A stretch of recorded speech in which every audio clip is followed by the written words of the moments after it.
As you settle into comfort, feel your breathing gradually slow and deepen. Your surroundings begin to fade as your imagination awakens. The sounds around you transform into the gentle rustling of leaves and distant birdsong. You find yourself walking along a narrow dirt path in ancient Japan. The morning air is crisp against your skin, carrying the sweet scent of cherry blossoms that drift lazily from the trees lining the path. You can feel the soft earth beneath your feet and hear the whisper of your own footsteps.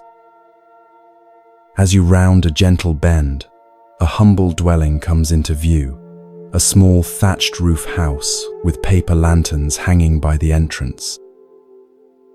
This is the home of Hakuin, a Zen master renowned throughout the region for his wisdom and compassion. You pause near a flowering tree, watching as children gather around Hakuin in his small garden. His eyes crinkle warmly as he speaks with them, his voice gentle yet resonant with inner strength. Villagers stop by throughout the morning, seeking his counsel on matters both mundane and profound. You notice how they leave with lighter expressions, as if burdens have been lifted from their shoulders. There's something about Hakuin's presence that seems to radiate peace itself. Weeks pass as you stay in the village, and you become familiar with its rhythms and residents. One afternoon, you notice an unusual commotion. A young woman, the daughter of a prominent family, has discovered she is with child. You overhear the whispers as you pass the village well, see the concerned glances exchanged between neighbors. The situation takes a shocking turn when, under intense pressure from her parents, the young woman names Hakuin as the father. The next morning, drawn by raised voices, you find yourself standing near Hakuin's garden. The young woman's parents have arrived, their faces contorted with rage. Her father's voice cuts through the peaceful morning air. "You have brought shame upon our daughter and our family," he shouts, fists clenched at his sides. "Everyone believes you to be so virtuous, but now we know the truth." You feel a knot of tension in your own stomach, anticipating Hakuin's reaction. Will he defend himself, become angry, deny the accusation? You watch as Hakuin listens, his face a portrait of calm attention. When the parents finally pause, breathing heavily from their tirade, Hakuin responds with just 3 words, spoken so softly you almost don't catch them. "Is that so?" You feel a strange sensation wash over you, confusion mixed with something like awe. Just that? No defense, no explanation, no denial? The parents seem equally stunned, then even more enraged by what they perceive as indifference. They storm away, promising to tell everyone in the village about Hakuin's disgrace. In the days that follow, you witness a remarkable transformation in the village. People who once greeted Hakuin with reverence now cross to the other side of the path to avoid him. The children no longer gather in his garden.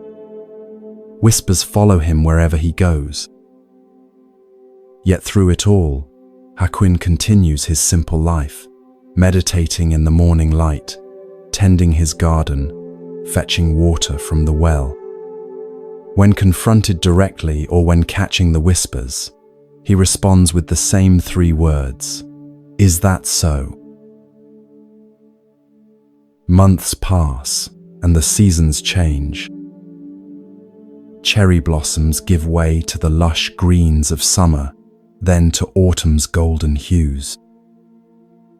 One winter morning, as snow falls softly outside, you hear a firm knock at Hakuin's door.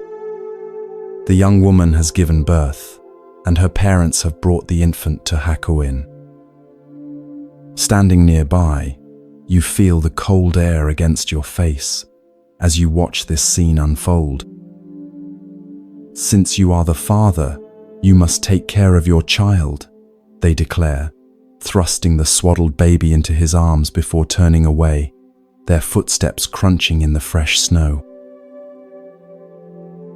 As they disappear down the path, you expect to see despair, or at least concern on Hakuin's face. Instead, he looks down at the infant with tender eyes and says softly, "Is that so?" The baby whimpers, and without hesitation, Hakuin brings the child inside to the warmth of his humble home. You find yourself drawn to help as Hakuin adapts to caring for the infant. You watch him fashion a cradle from a basket, carefully line it with soft cloth. You accompany him as he visits neighbors to obtain milk and learn about caring for a baby. His days, once filled with teaching and meditation, now revolve entirely around the needs of this small child. When villagers express shock or judgment, Hakuin simply responds, "Is that so?" Through changing seasons, you witness Hakuin's unwavering care for the child. You see him soothe the baby's cries in the middle of the night, fashion toys from simple materials, sing soft lullabies under the light of the moon. The baby's first smile, first tentative steps, all are met with Hakuin's quiet joy and presence. A full year passes in this way. Then one spring morning, as cherry blossoms again drift through the air, you notice the young woman and her parents approaching Hakuin's dwelling. Their faces are different now, drawn with shame rather than anger. You move closer, feeling your heart quicken with anticipation. The parents bow deeply before Hakuin, pressing their foreheads to the ground. "Master Hakuin," the father says, his voice breaking, "we have come to apologize and to tell you the truth. Our daughter has confessed that you are not the father of this child. The real father is a young man from the fish market. We are deeply ashamed of our accusations and the suffering we have caused you." The mother adds, "We have come to take the child back to our daughter, and we will tell everyone in the village the truth about your innocence." You watch Hakuin's face closely, searching for signs of resentment, relief, or vindication. You find none. With the same equanimity he has shown throughout this ordeal, Hakuin gently hands the child, whom he has cared for as his own for a full year, back to the grandparents. And as they express their profound regret and promises to restore his reputation, Hakuin responds with the same 3 words that have carried him through this entire journey. "Is that so?" Standing there in the soft morning light, witnessing this extraordinary demonstration of equanimity, you feel something shift within your own understanding. You begin to grasp the profound freedom that comes with Hakuin's response to life's circumstances, neither clinging to what is pleasant nor resisting what is difficult, but meeting each moment with open awareness.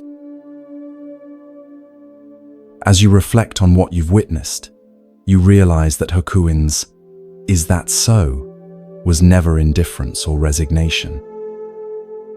It was the expression of a mind free from the tyranny of having to defend itself, explain itself, or identify with circumstances beyond its control.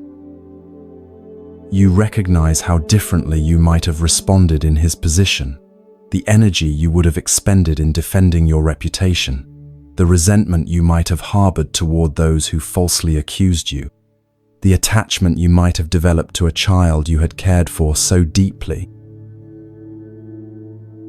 You understand now that Hakuin's response reflects the Buddhist concept of upekkha, or equanimity, not a cold detachment, but a warm acceptance of reality as it unfolds.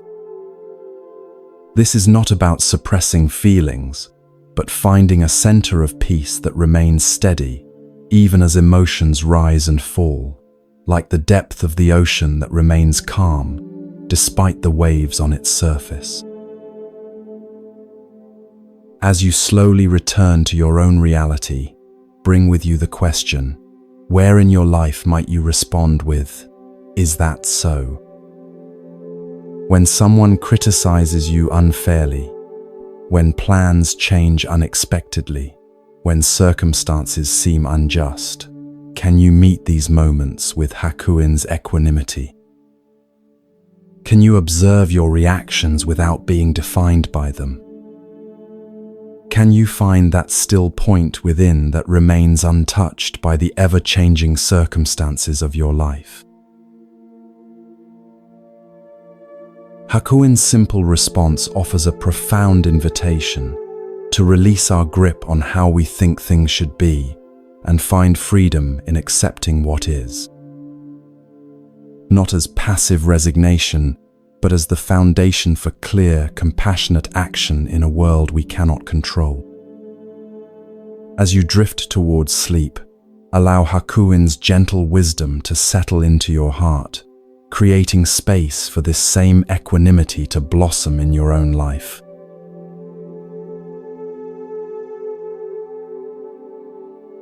As you settle deeper into comfort, feel your breath becoming slower and more rhythmic. The weight of your body seems to dissolve as your mind drifts to another time and place. The sounds around you gradually transform into the gentle rustling of bamboo leaves and the distant murmur of flowing water.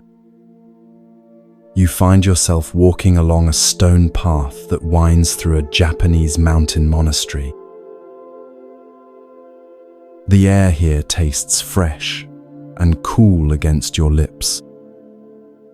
Morning mist still clings to the valley below, and dew glistens on spiderwebs stretched between branches.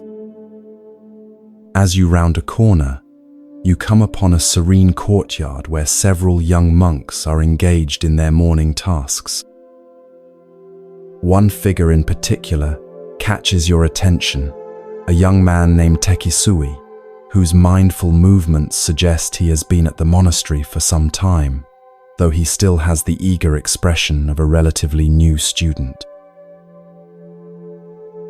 You watch as Tekisui finishes sweeping fallen leaves from the stone pathway.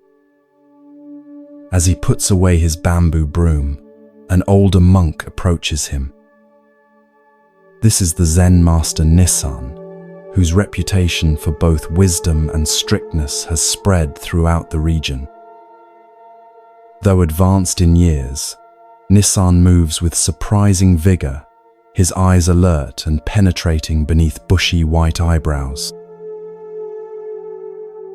"Tekisui," the master calls, his voice carrying clearly across the courtyard.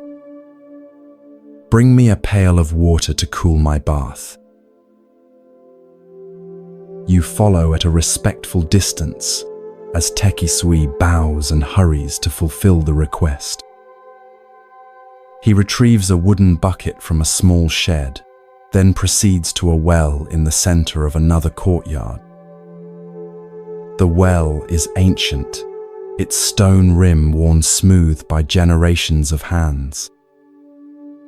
With practiced movements, Tekisui lowers the bucket into the darkness, the rope sliding through his palms until you hear the distant splash below. He draws up the water, now heavy with its precious contents, and carries it carefully to where Master Nissan waits beside a large wooden tub.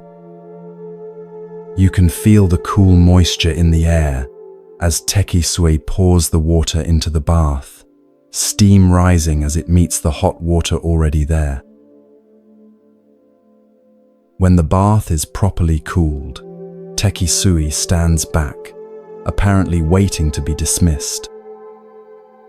Instead of entering the bath, however, Nissan observes Tekisue closely. The young monk has taken the bucket, still containing a small amount of unused water, and is about to casually toss it onto the ground next to the bathhouse. "Stop!" Nissan's command cuts through the morning quiet like a knife. Tekisue freezes, the bucket tilted, water about to spill. He looks at his teacher with confusion. "You dunce!" the master scolds, his voice stern but not unkind. "Why didn't you give the rest of the water to the plants? What right have you to waste even a drop of water in this temple?" You watch the color rise in Tekisue's face as he straightens the bucket. For a moment, he seems about to defend himself. After all, it's just a small amount of water. But something in Nissan's expression stops him.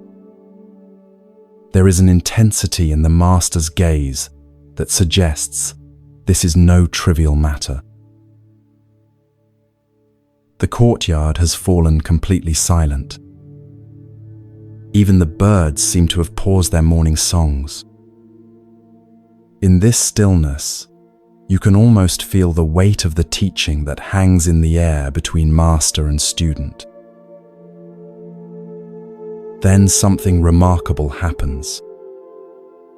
As you observe Tekisue's face, you see a profound transformation, not just embarrassment or obedience, but a flash of genuine insight. His eyes widen slightly, and his posture shifts as understanding blossoms within him like a flower opening to the sun. Without another word, Tekisue turns and carefully carries the remaining water to a cluster of young herbs growing nearby. He pours it mindfully at their roots, ensuring that not a single drop is wasted.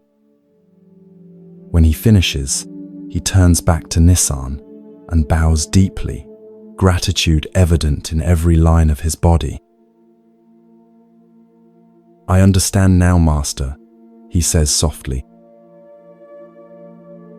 Nissan nods once, satisfaction briefly crossing his weathered face.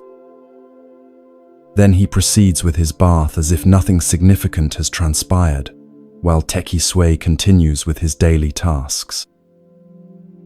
But you, as an observer, can sense that everything has changed for the young monk. In that simple moment, that single drop of water, about to be thoughtlessly discarded, Tekisue attained Zen. The story could end here, but you feel drawn to follow Tekisue through the rest of his day, curious about how this revelation will manifest. You notice immediately that something is different in how he moves through the monastery. As he helps prepare the midday meal, every grain of rice receives his full attention. When he washes the wooden bowls afterward, he uses precisely the amount of water needed, no more, no less. Even his footsteps seem more deliberate, as if he suddenly understands that each movement carries significance beyond its immediate purpose. Later, you overhear him speaking with another young monk, who asks why he has become so meticulous. Tekisui smiles and says, "Today, I learned that nothing is just a drop of water. In that drop is the entire universe. How we treat the smallest things reflects how we understand the largest things." Years later, when Tekisui becomes a teacher himself, he changes his name to Tekisui, which means a drop of water. The simple lesson by the bath becomes the foundation of his teaching, a reminder that in Zen, enlightenment often comes not through grand revelations, but through mindful attention to the most ordinary aspects of daily life. As you gradually return to your own reality, consider the drops of water in your own life, those seemingly insignificant resources, moments, or opportunities that you might be overlooking or discarding without thought. Perhaps it's the last few minutes before you fall asleep, the leftovers from a meal, a brief exchange with a stranger, or even the unconscious patterns of your breathing. Tekisui's story reminds us that mindfulness isn't about grand spiritual experiences, but about bringing full awareness to even the smallest actions. When we waste water, or food, time, energy, attention, we aren't just being careless with physical resources, we're revealing a fundamental misunderstanding about the interconnected nature of all things. Each drop of water comes from somewhere and goes somewhere. Nothing exists in isolation. Nothing is truly insignificant.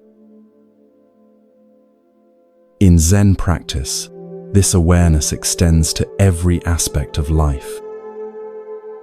The way you wash your face in the morning, how you prepare a meal, the attention you bring to cleaning your home, all become opportunities for practice. All contain the entirety of the Buddhist path.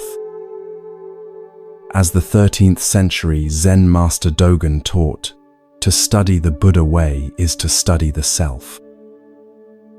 To study the self is to forget the self. To forget the self is to be actualized by myriad things. As you drift towards sleep, bring gentle awareness to the sensation of your breathing, each inhalation and exhalation like a precious drop of air being received and released. Notice how your consciousness naturally shifts when you pay this kind of attention. Perhaps you too might discover, like Tekisui, that the path to profound wisdom often begins with the most ordinary of moments, with just a single drop of water.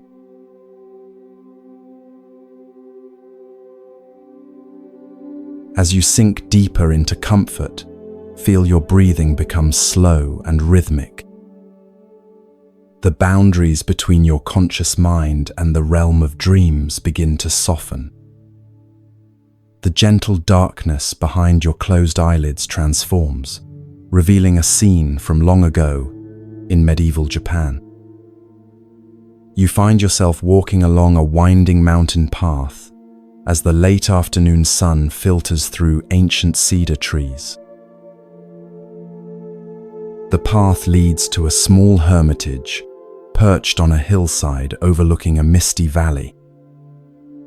This is the dwelling of Basue Tokusho, a renowned Zen master known throughout the region for his direct, penetrating teachings and his compassion for all seekers, regardless of their background or status.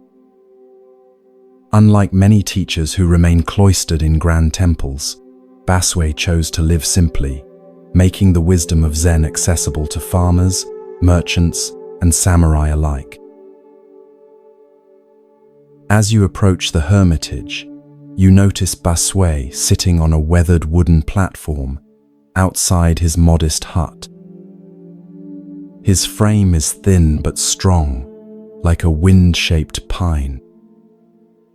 Though probably in his 60s, there is a timeless quality to his presence. His eyes, when they meet yours, are clear and penetrating, yet filled with warmth.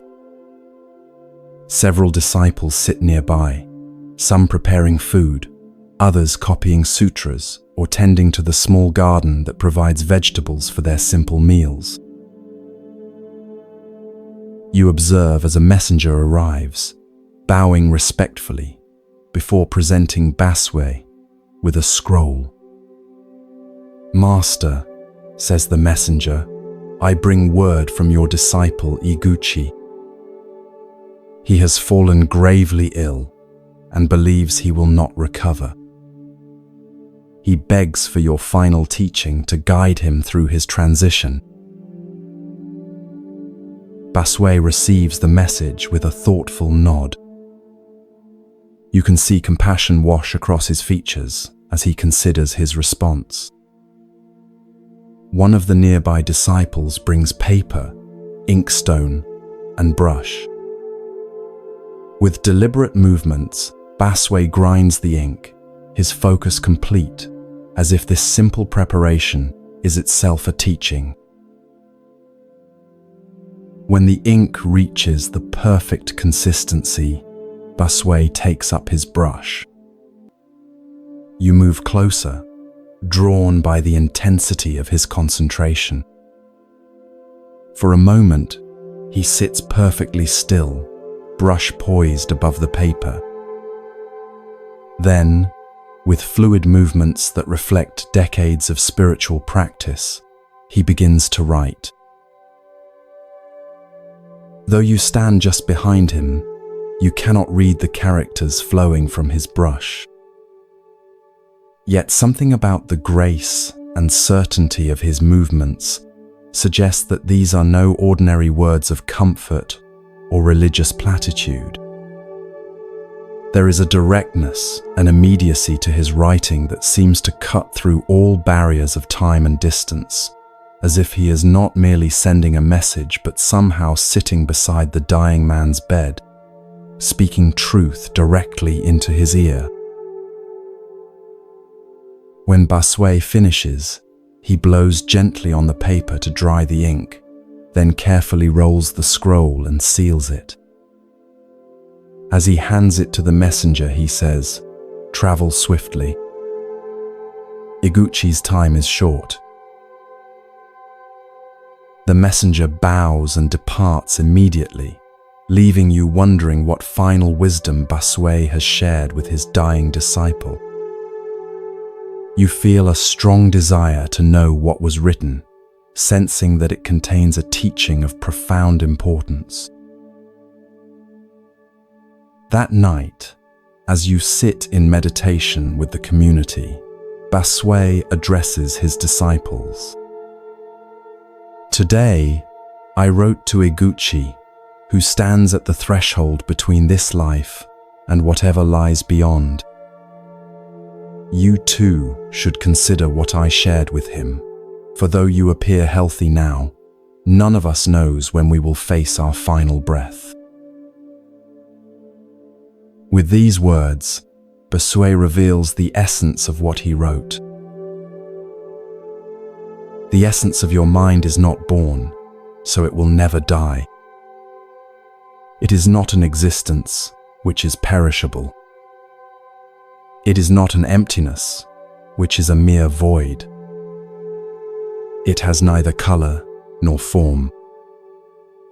It enjoys no pleasures and suffers no pains. "I know you are very ill," he continues, his voice gentle yet unwavering. "Like a good Zen student, you are facing that sickness squarely. You may not know exactly who is suffering, but question yourself, what is the essence of this mind? Think only of this. You will need no more.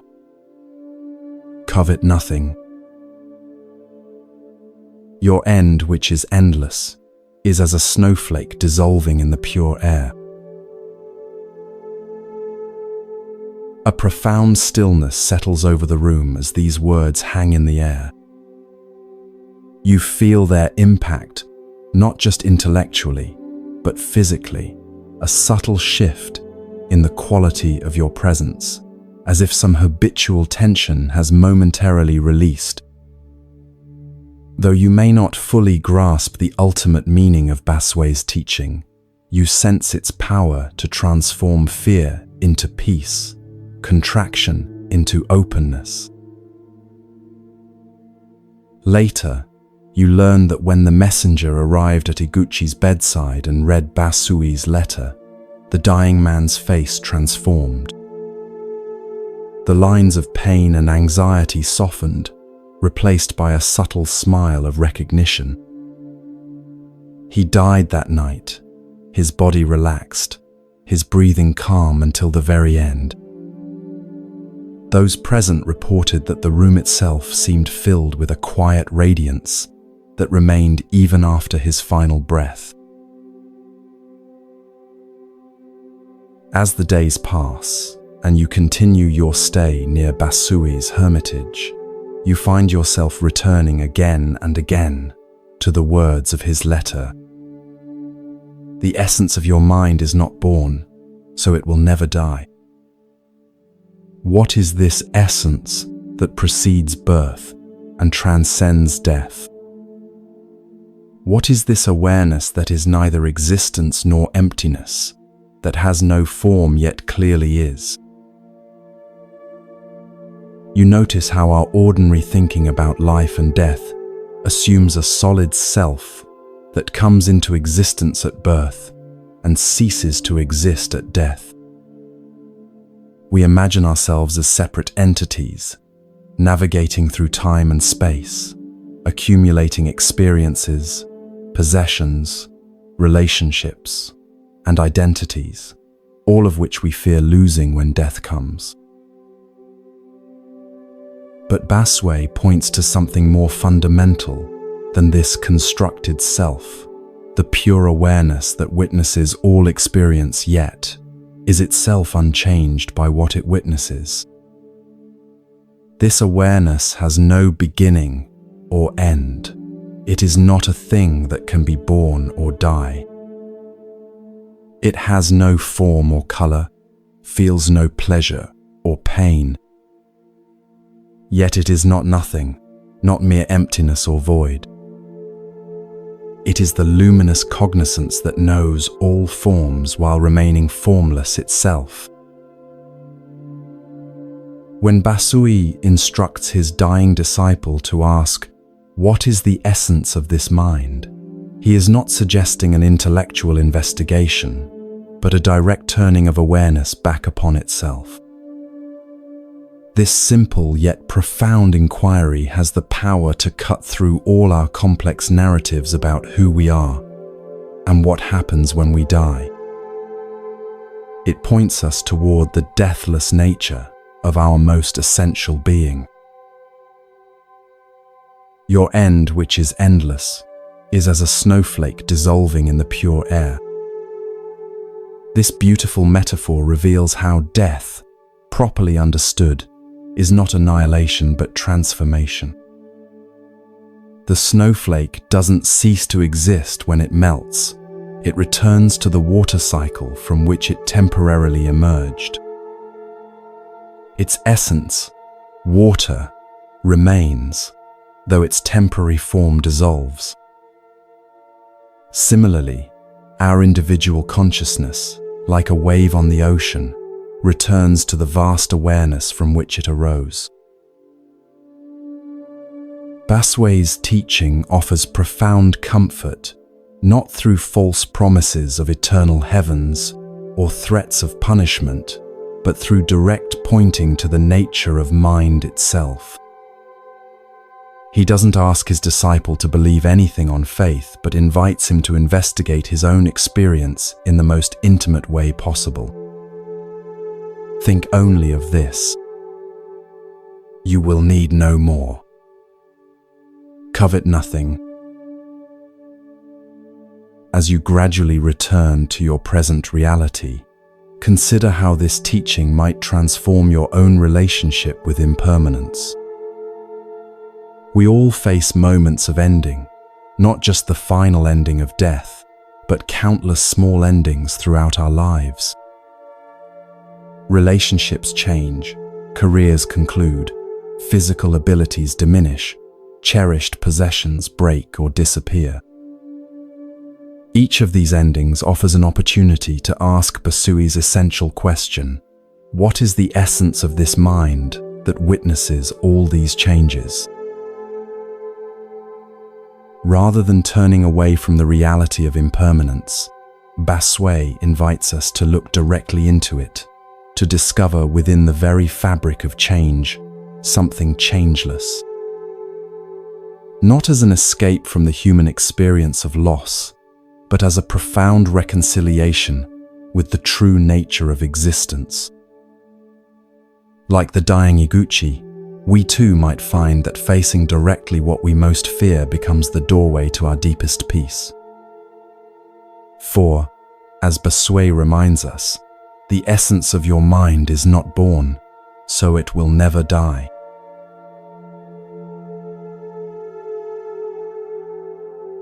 As your body settles more deeply into relaxation, feel your awareness expanding. The boundaries of your everyday consciousness begin to dissolve as you travel back through time to 18th century Japan. The rustling of leaves and the distant song of birds fills your ears as you find yourself walking along a narrow path that winds through a lush forest. Ahead, you glimpse a magnificent temple complex nestled among ancient cedar trees.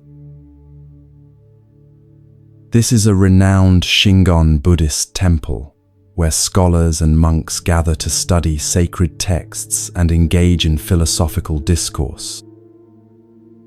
As you approach, you notice the elegant curves of the temple roof against the sky and hear the sonorous tones of a ritual bell. The atmosphere is charged with spiritual energy and intellectual vigor. You are drawn to a large hall where a crowd has gathered. Inside, seated on an elevated platform, is a monk in immaculate robes. This is Jun, a Shingon master known throughout Japan not only for his spiritual insight, but for his extraordinary scholarship. Fluent in Sanskrit, Chinese, and several other languages, he is revered as one of the most brilliant minds of his generation. Jun's voice carries clearly through the hall as he delivers a complex lecture on Buddhist philosophy, weaving together strands of thought from various traditions with impressive erudition.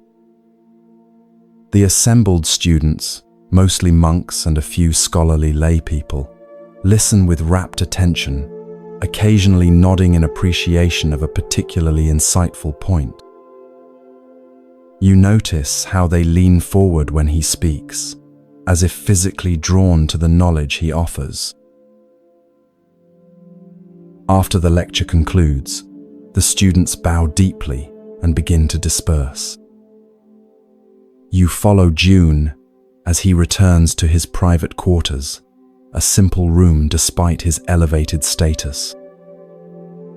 As he settles at his desk to review some ancient texts, a temple attendant appears at the door. "Master Jun," the attendant says with a bow, "a letter has arrived for you." He presents a simple scroll sealed with wax. Jun takes the scroll and carefully breaks the seal. As he reads, a subtle change comes over his face, a softening around the eyes, a slight smile playing at the corners of his mouth.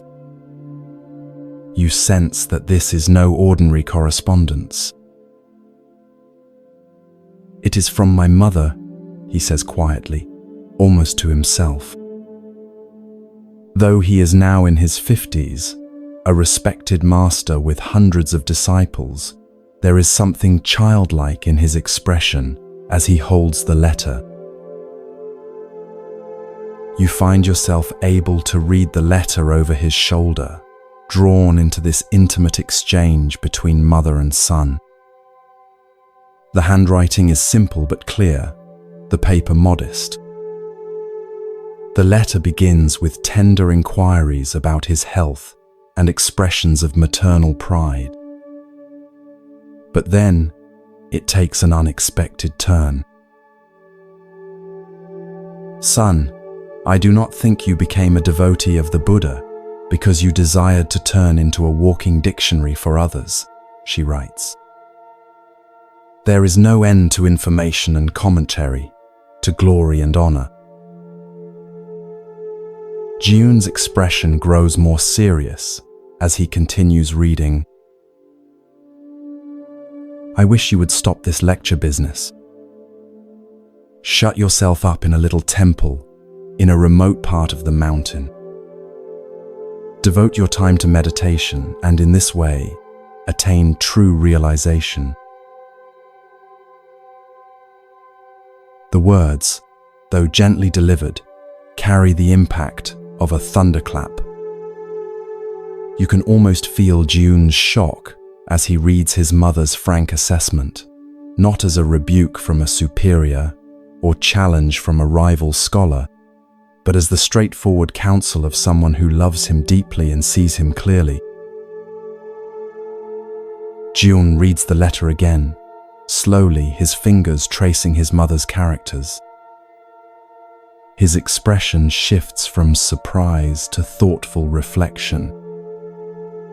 He places the letter carefully on his desk and sits in silence for a long while, his brilliant mind now turned toward a different kind of contemplation.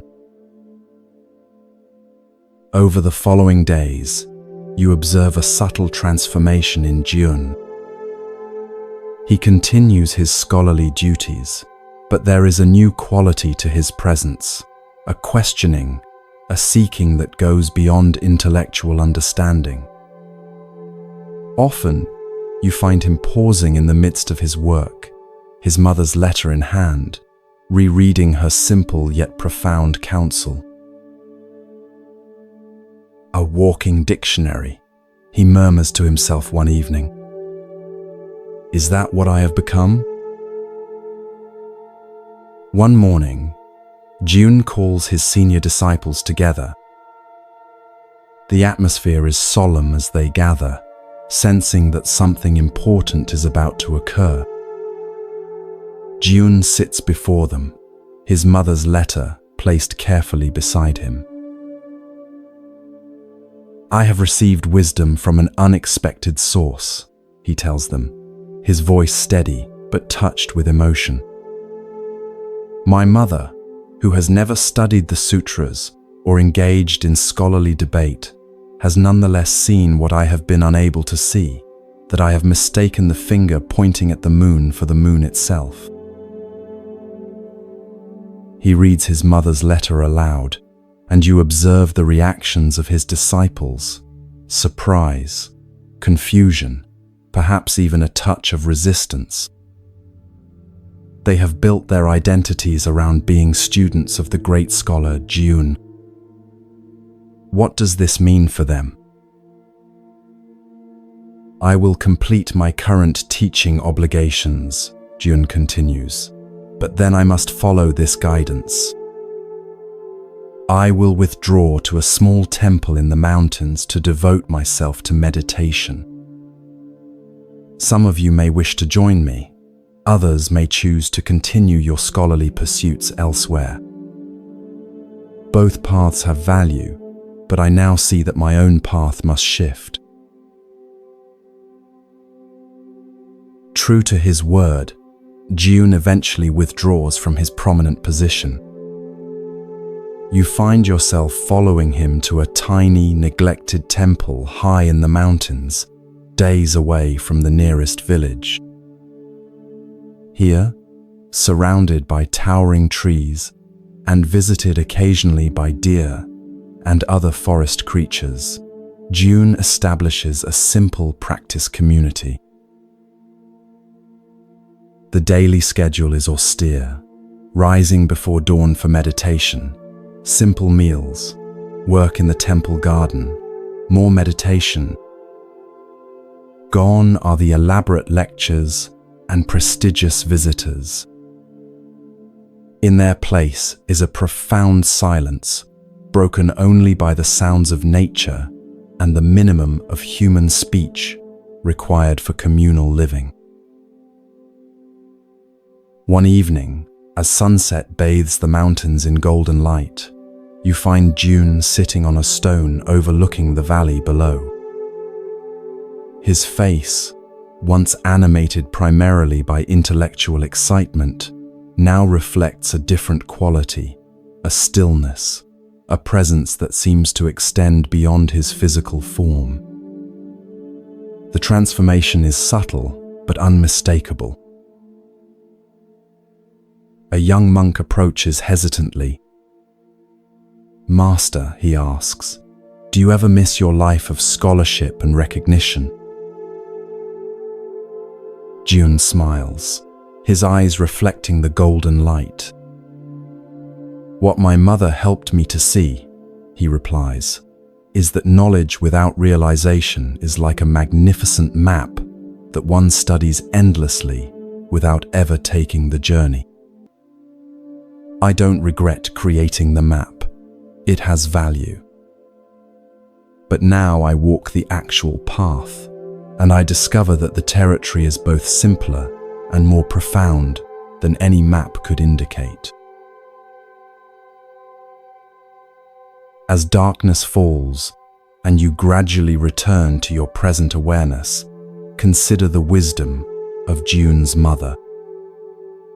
Though lacking formal education, she possessed the clarity to see what her accomplished son could not, that he had become entangled in the web of intellectual understanding at the expense of direct realization. This story illuminates a danger that exists on many spiritual paths, the confusion of knowledge about reality with the direct experience of reality itself.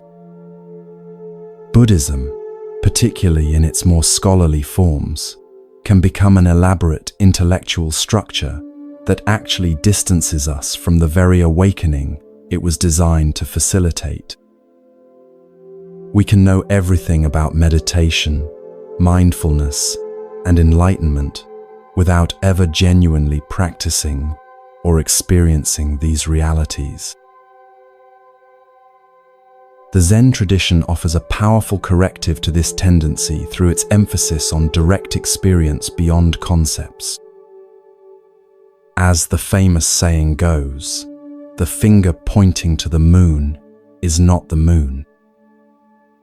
The teachings, practices, and philosophies of Buddhism are merely fingers pointing toward the reality of our own awakened nature. If we fixate on the finger, becoming walking dictionaries of spiritual information, we miss the luminous reality to which it points. Notice how June's mother didn't criticize his scholarly work as worthless. Rather, she reminded him of his original motivation, not to accumulate knowledge or recognition, but to realize the truth of Buddha's teaching in his own experience. Her advice came not from a place of judgment, but from love and a simple wisdom that could see beyond the impressiveness of her son's accomplishments to what was missing in his development. As you drift towards sleep, consider where in your own life you might be mistaking information for transformation. Perhaps you've read many books on mindfulness or meditation but rarely find time to practice. Maybe you can explain complex spiritual concepts to others, but haven't allowed these truths to penetrate your own heart. Or perhaps, like June, you've become so identified with your knowledge that you've lost touch with the simple, direct experience of being itself. Let Jun's mother whisper to you as she did to her son, there is no end to information and commentary, to glory and honor. True peace, true awakening, comes not from what we know, but from how deeply we have allowed ourselves to be transformed by that knowing. Sometimes the wisest voice is not the most educated or celebrated, but the one that speaks from simple clarity and compassionate truth. Sometimes that voice comes from within us, if only we would create enough silence to hear it.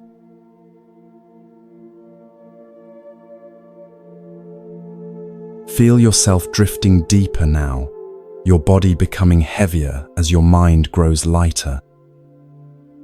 The sounds of your environment fade as you journey to medieval Japan during the Tokugawa period. The air carries the scent of incense and cedar as you find yourself walking through a small village nestled at the foot of mist-covered mountains. Paper lanterns sway gently in the evening breeze, casting warm pools of light along the narrow streets. The village is abuzz with unusual activity. People gather in small groups, their voices hushed but animated as they discuss some recent event. You approach one such gathering and listen to their conversation. A merchant has reported that 50 rolls of valuable cotton cloth have been stolen while he was resting beneath the shelter of a large stone Buddha that stands at the village outskirts. Curious, you follow a winding path to this Buddha statue. It stands about 12 feet tall, carved from a single piece of granite, its weathered surface testifying to centuries of exposure to the elements. The Buddha's serene expression seems to gaze compassionately upon all who pass.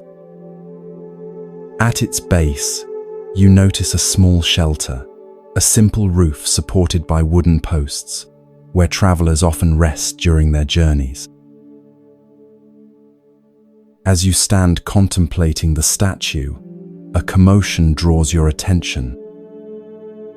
A group of officials approaches, led by a distinguished-looking man whose presence commands immediate respect. This is Judge Oka, renowned throughout the region for his wisdom and unconventional methods of solving crimes. Judge Oka examines the scene carefully, questioning the merchant who sits dejected nearby. The merchant explains that he had stopped to rest beneath the Buddha during the heat of the day, placing his bundles of cotton goods beside him. He had fallen asleep briefly, and upon waking, discovered that his merchandise had vanished. After listening attentively, Judge Oka makes an announcement that leaves everyone stunned. That stone Buddha must have stolen the goods, he declares.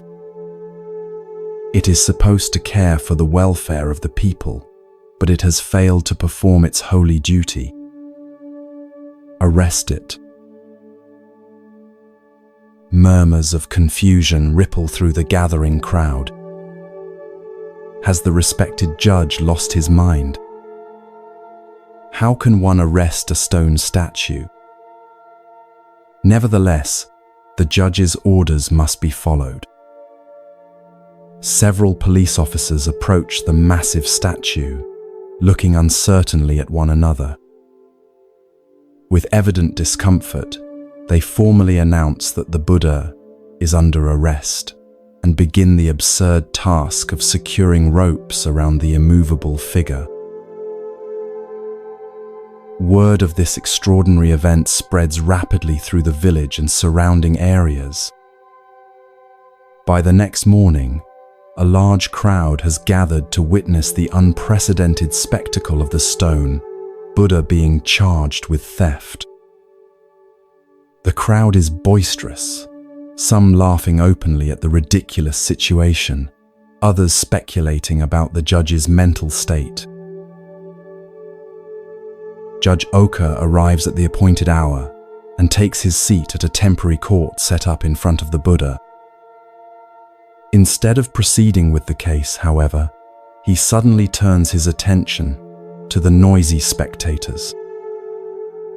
His expression transforms from judicial solemnity to stern disapproval. "What right have you people to appear before the court laughing and joking in this manner?" he demands, his voice cutting through the chatter.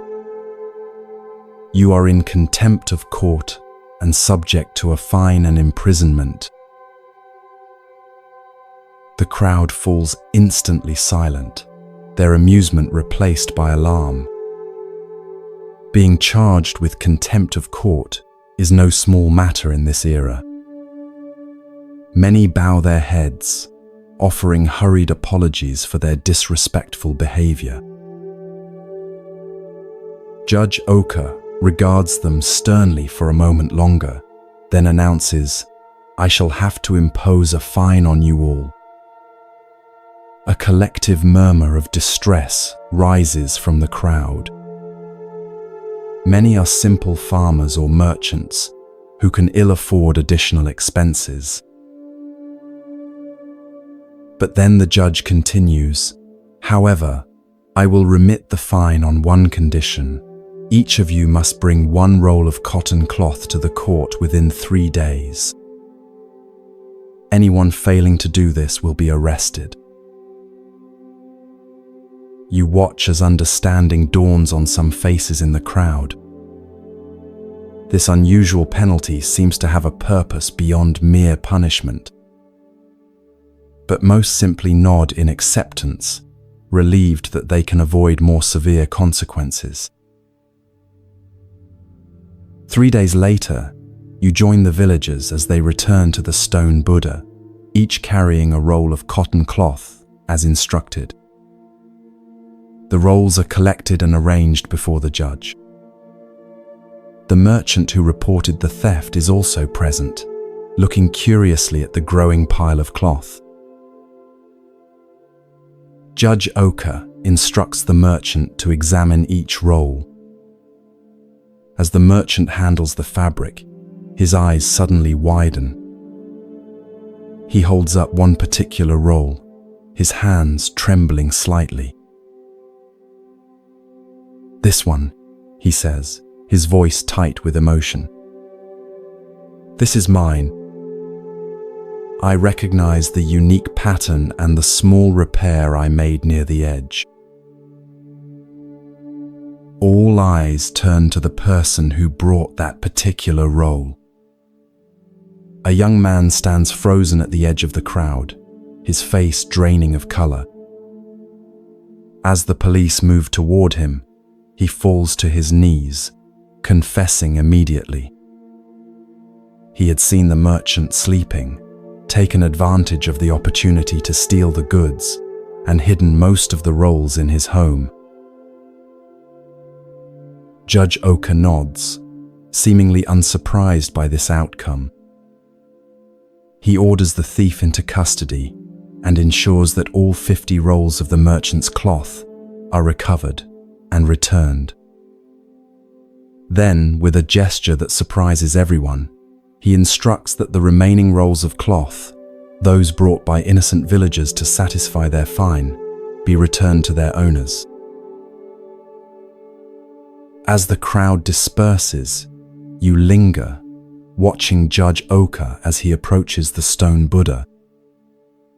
He looks up at the statue's serene face and offers a small bow, as if acknowledging a silent partnership. You realize that you've witnessed not just clever detective work, but a profound understanding of human nature. Later, in a nearby tea house, you overhear villagers discussing the day's events. The judge knew that asking everyone for a roll of cloth would force the thief to produce one of the stolen rolls. An elderly man explains to his companions. The thief couldn't risk purchasing new cloth that might look different from the stolen goods, and he couldn't refuse to bring anything without raising suspicion. But why arrest the Buddha? A young woman asks. Why not simply order everyone to bring cloth from the beginning? The old man chuckles. That's the genius of it. By creating such an unusual spectacle, arresting a stone Buddha, he ensured that everyone in the village and surrounding areas would hear about it and come to watch. Had he simply announced that he needed cloth from everyone, the thief might have stayed away. He sips his tea thoughtfully. And by charging the crowd with contempt, he created a reason to demand the cloth that seemed unrelated to the theft itself. The judge understood not just law, adds another villager, but also human nature. He knew how to use our curiosity, our desire to witness something extraordinary, even our tendency to make light of unusual situations, all to serve justice. As you reflect on what you've witnessed, you recognize the deeper wisdom in Judge Oka's unconventional approach. Rather than relying on force or threats to discover the thief, methods that might or might not have succeeded, he created conditions where the truth would naturally reveal itself. Like a skilled Zen master, he understood that direct confrontation often creates resistance, while indirect methods can lead to revelation. The judge also demonstrated a principle central to Zen practice, that apparent absurdity can sometimes be the most direct path to truth. The notion of arresting a stone Buddha was, on its face, ridiculous. Yet this very absurdity created the perfect conditions for truth to emerge. Similarly, many Zen koans appear nonsensical on the surface, but are designed to break through our habitual patterns of thinking to reveal deeper insights. Perhaps most importantly, Judge Oka's method embodied compassion alongside justice. Rather than subjecting the entire village to house searches or aggressive interrogations, he created a situation where only the guilty party would be revealed. The innocent were briefly inconvenienced, but ultimately unharmed. Even the thief was given the opportunity to surrender the stolen goods and face the consequences of his actions in a relatively dignified manner. As you drift deeper towards sleep, consider where in your own life you might apply Judge Oka's wisdom. Where might indirect approaches be more effective than direct confrontation? How might apparent absurdity or playfulness create openings where seriousness creates walls? And how might you reveal truth without unnecessary harm to others? Like the stone Buddha with its enigmatic smile, sometimes the most profound wisdom appears in unexpected forms. The path to truth, like the path to justice, is rarely a straight line. It requires creativity, patience, and a deep understanding of human nature, qualities that Judge Oka possessed in abundance and that lie within you as well.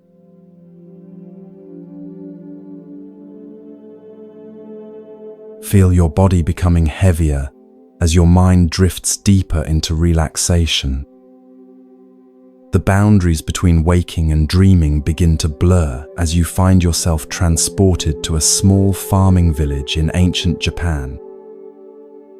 The air carries the earthy scent of rice fields and wood smoke as you walk along a narrow path winding between modest thatched homes. Children play with simple toys in the dirt, while adults tend to their daily tasks with practiced hands.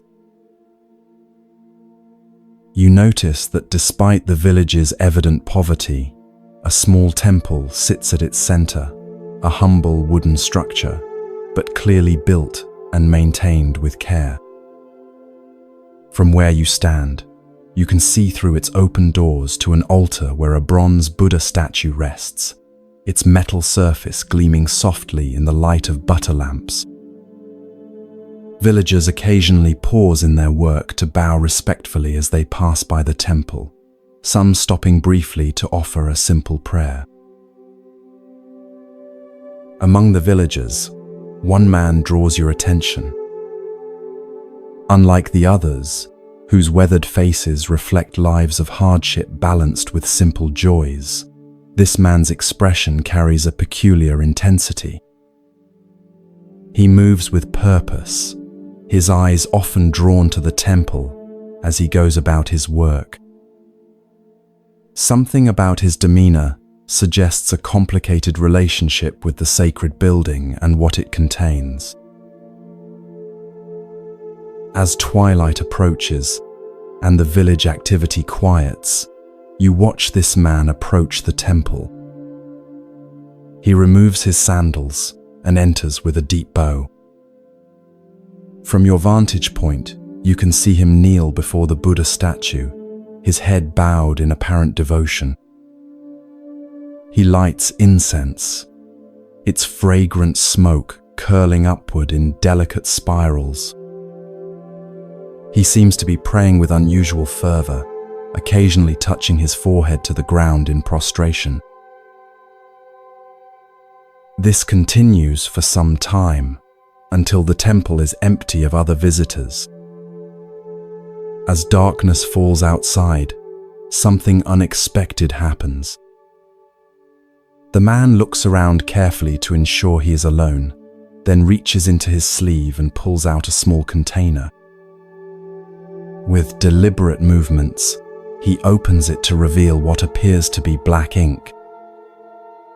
To your astonishment, he dips his finger into the ink and reaches toward the Buddha statue's face. With careful precision, he paints the Buddha's nose black. You watch in bewilderment, trying to understand this strange act.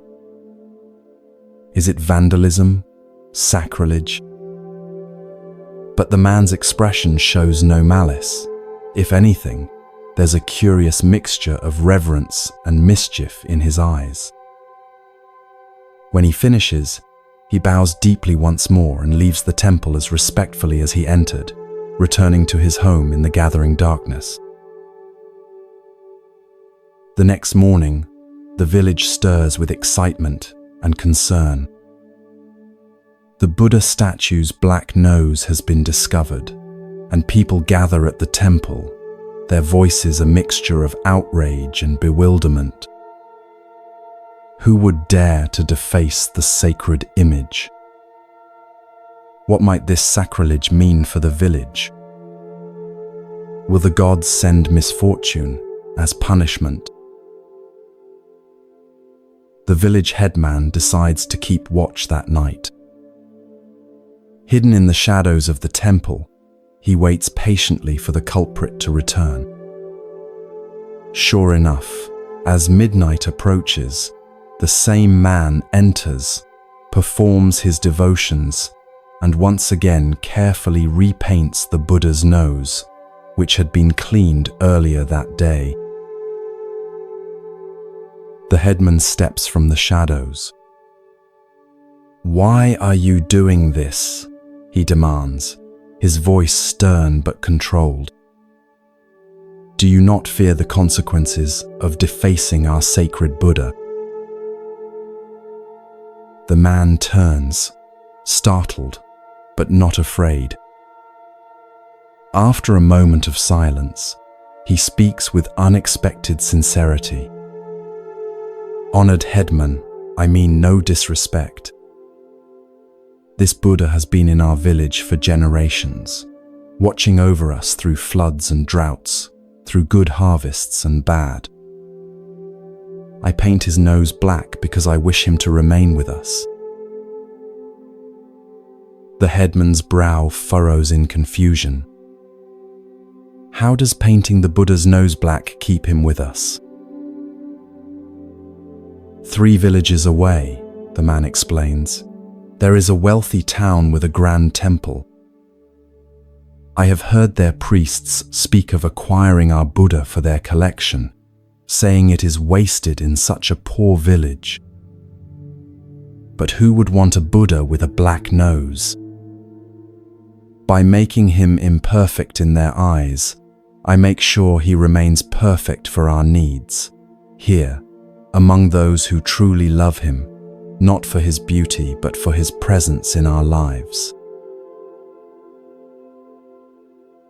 The headman stands silent, absorbing this unexpected explanation. What had seemed like desecration now reveals itself as an act of profound, if unorthodox, devotion. After careful consideration, he nods slowly. Your heart is pure, though your methods are strange. The Buddha sees intention, not appearance. But from now on, let us find another way to protect our temple treasure. In the days that follow, the village devises a simpler solution. They remove the valuable bronze Buddha to a safe hiding place and replace it with a wooden replica. The black-nosed original is brought out only for special ceremonies. Its imperfection, now understood by the villagers as a mark of their community's unique relationship with the divine. What began as a seeming act of irreverence has transformed into a deeper understanding of true reverence. As this story settles into your awareness, consider its subtle wisdom about the nature of true devotion. On the surface, painting the Buddha's nose black appears disrespectful, a violation of the conventional ways we honor what we consider sacred. Yet beneath this apparent irreverence lay a deeper reverence, a sincere desire to keep the Buddha present in the community that truly valued him. This paradox, that apparent irreverence can sometimes contain profound reverence, appears throughout the Zen tradition. Consider the famous Zen saying, "If you meet the Buddha on the road, kill him." On its face, this appears shockingly irreverent. Yet its deeper meaning points to the danger of becoming attached to external forms and symbols of enlightenment rather than realizing the Buddha nature within yourself. Sometimes, what appears to be spiritual irreverence is actually a protection against the more subtle sacrilege of mistaking the finger for the moon, the symbol for what it symbolizes. The villager with his pot of black ink understood something that the wealthier temple with its collection of perfect statues did not, that the value of the Buddha image lay not in its artistic perfection or material worth, but in its living presence within a community of sincere practitioners. By making the statue imperfect, in conventional terms, he preserved its perfect function, to serve as a focus for genuine devotion. In your own spiritual practice, notice where you might be confusing outer perfection with inner sincerity. Perhaps you've been hesitant to meditate because you can't sit in perfect posture for extended periods. Maybe you've avoided certain practices because you can't perform them exactly as prescribed. Or perhaps you've judged your practice as inadequate because it doesn't match some idealized image of what spirituality should look like. The black-nosed Buddha reminds us that true reverence often lies in the sincerity of our intention rather than the perfection of our form. Sometimes, what appears as an imperfection from one perspective is precisely what makes something perfect for its true purpose. The crack in the temple bell that gives its ring a distinctive tone, the worn prayer beads that carry the devotion of generations in their smooth surfaces, the simple home altar that may not impress visitors but holds genuine meaning for the family. These imperfections can be the very markers of authentic spiritual life. As you drift deeper towards sleep, consider what black-nosed Buddhas might exist in your own life, those apparently imperfect elements that actually serve a perfect purpose. Can you, like the village headman, shift your perspective to see the deep reverence that might lie within apparent irreverence? Can you recognize how what seems flawed from one perspective might be precisely what makes something valuable from another? Perhaps the greatest wisdom of the black-nosed Buddha is the reminder that the sacred doesn't need our protection nearly as much as it needs our sincere connection. The divine, in whatever form we understand it, is not diminished by a bit of black ink, but it might well be diminished by spiritual practices performed perfectly yet without heart. In your own way, with your own imperfect practice, you too honor the essence rather than merely the appearance of what is truly sacred.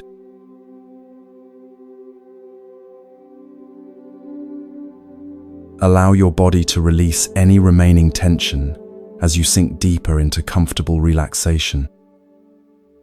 The boundaries of time and space begin to dissolve as you find yourself transported to ancient India over 500 years ago. The air is warm and fragrant with the scent of tropical flowers as you approach a serene hillside known as Vulture Peak. The setting sun bathes everything in golden light, casting long shadows across the lush landscape. You notice a large gathering on the hillside, hundreds of monks in simple robes seated in concentric semicircles. Their faces reflect attentive anticipation as they wait in perfect stillness.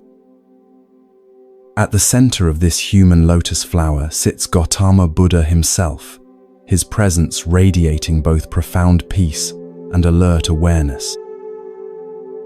You recognize many of his chief disciples: Ananda with his compassionate expression, serious Sariputra known for his intellectual brilliance, and the elderly Mahakashyapa, whose weathered face reflects decades of dedicated practice. This appears to be no ordinary assembly. Word has spread that the Buddha will deliver an important discourse today, and monks have traveled from throughout the region to hear his teaching. As you find a place among them, you sense the collective anticipation, a shared expectancy that wisdom of particular significance will soon be revealed.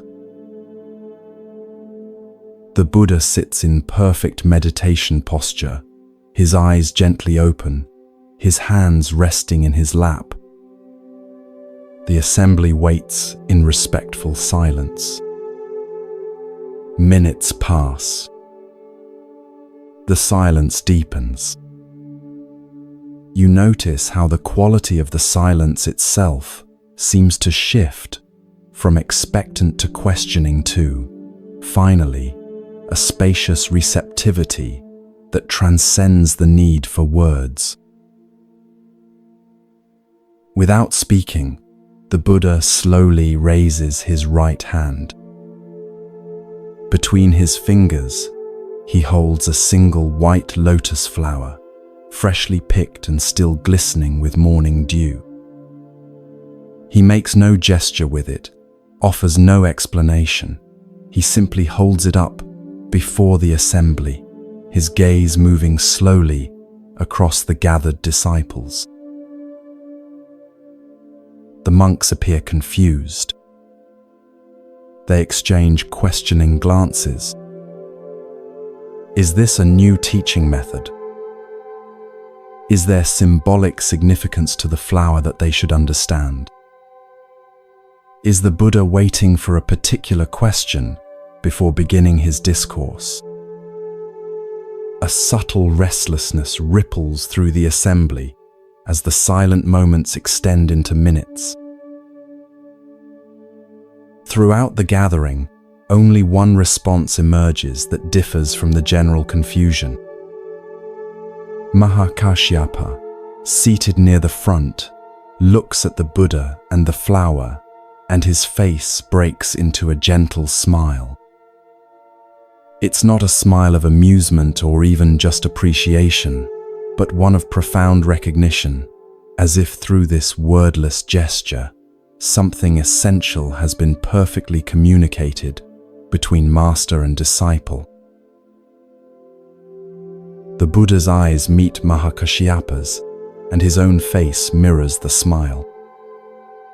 Then, finally breaking the silence, the Buddha speaks.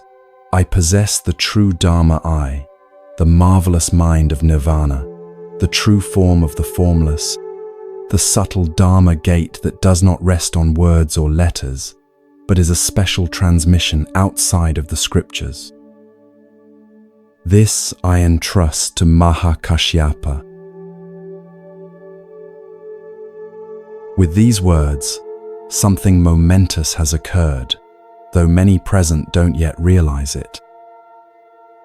In this seemingly simple exchange, the Buddha has transmitted the essence of Zen, acknowledging Mahakashyapa as the first patriarch of what will eventually become the Zen lineage. A teaching too profound for words has been passed through a silent understanding, through nothing more than a flower and a smile.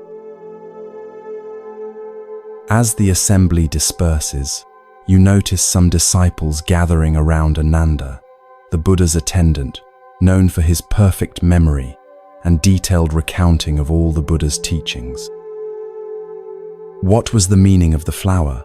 They ask. What did the master intend to convey? And why did he single out Mahakashyapa? Ananda, for once, has no explanation to offer. His specialty has always been remembering and clarifying the Buddha's verbal teachings. This wordless transmission lies outside his expertise. Something unprecedented has occurred, a direct pointing to reality itself, beyond the capacities of language, beyond even the brilliant conceptual frameworks of Buddhist philosophy. Later, you find yourself near Mahakashyapa, who sits quietly beneath a Bodhi tree, his face still carrying a trace of that knowing smile. A younger monk approaches him hesitantly. Master, the young monk asks, what did you understand when the Buddha held up the flower? What insight caused you to smile? Mahakashyapa looks at the young monk with kind eyes. Instead of answering directly, he points to a bird singing in a nearby tree. For a moment, they both listen to its clear, simple notes, piercing the evening air. Then Mahakashyapa asks, "Do you hear that?" "Yes, of course," replies the monk, clearly waiting for the explanation that will follow this seemingly irrelevant question. "That is your answer," says Mahakashyapa.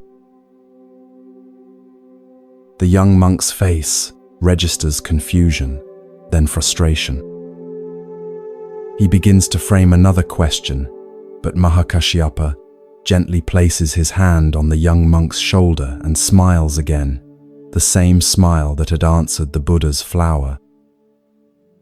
In that moment, something shifts in the young monk's expression. Perhaps he hasn't fully understood, but he has glimpsed that what Mahakashyapa is pointing to lies beyond the realm of explanations.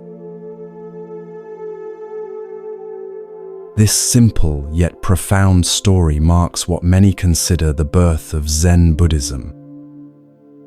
In this flower sermon, as it came to be known, we witness the emergence of a tradition that would place special emphasis on direct transmission of wisdom beyond words and concepts. While other Buddhist schools developed elaborate philosophical systems and extensive commentaries on the sutras, Zen would maintain this focus on immediate, wordless insight, the direct perception of reality unmediated by conceptual thought. What was it that Mahakashyapa understood when he saw the Buddha's flower? What caused him to smile while others sat in confusion? The story itself refuses to explain, and this refusal is integral to its teaching. If Mahakashyapa's realization could be captured in words, the Buddha would simply have spoken those words rather than holding up the flower. The very point of the gesture was to indicate something that transcends verbal expression. Yet we might approach an understanding through what Zen would later call direct pointing. Perhaps Mahakashyapa saw not just a flower but flower nature in its completeness, the entire universe expressing itself as this particular flower in this particular moment. Perhaps he recognized that the flower, the Buddha, himself, and all of existence were not separate entities, but manifestations of a single, seamless reality. Perhaps he understood that the truth the Buddha had been teaching through countless sermons was fully present in this simple, wordless gesture, immediate, perfect, and complete. The smile itself is significant. It wasn't the smile of someone who has figured out a puzzle or grasped a new concept. It was the smile of recognition, the response of one who sees something so simple and obvious that it bypasses the thinking mind entirely. It's the smile that might arise when you suddenly recognize an old friend in a crowd, or when you awaken from a confusing dream to the clarity of ordinary reality. It's not about acquiring new knowledge, but about recognizing what has been present all along. This story reminds us that spiritual truth is not primarily a matter of accumulating concepts, refining beliefs, or mastering texts, though these may have their place. At its heart, spiritual awakening is about direct perception of reality as it is. The Buddha's flower didn't represent some abstract truth. It was itself the complete expression of the truth he had realized under the Bodhi tree. Mahakashyapa's smile didn't signify his understanding of a teaching about reality. It was the natural response of one who sees reality directly. As you drift towards sleep, consider where in your own life you might be seeking through concepts and words what can only be found through direct experience. Perhaps you've read many books about meditation without sitting in silence. Maybe you can explain spiritual principles eloquently while missing their lived reality. Or perhaps you've been waiting for some complex explanation when the truth is as simple and immediate as a flower held in the hand. The Buddha's flower continues to be held up across the centuries, inviting not understanding but recognition, not knowledge but direct seeing. Like Mahakashyapa, You too carry the capacity for that recognition, the ability to perceive, beyond all concepts and explanations, the simple wonder of existence as it expresses itself in each moment. And perhaps in that recognition, in your own way, at your own time, a smile might naturally arise, the smile that answers the flower's silent teaching with the heart's wordless understanding.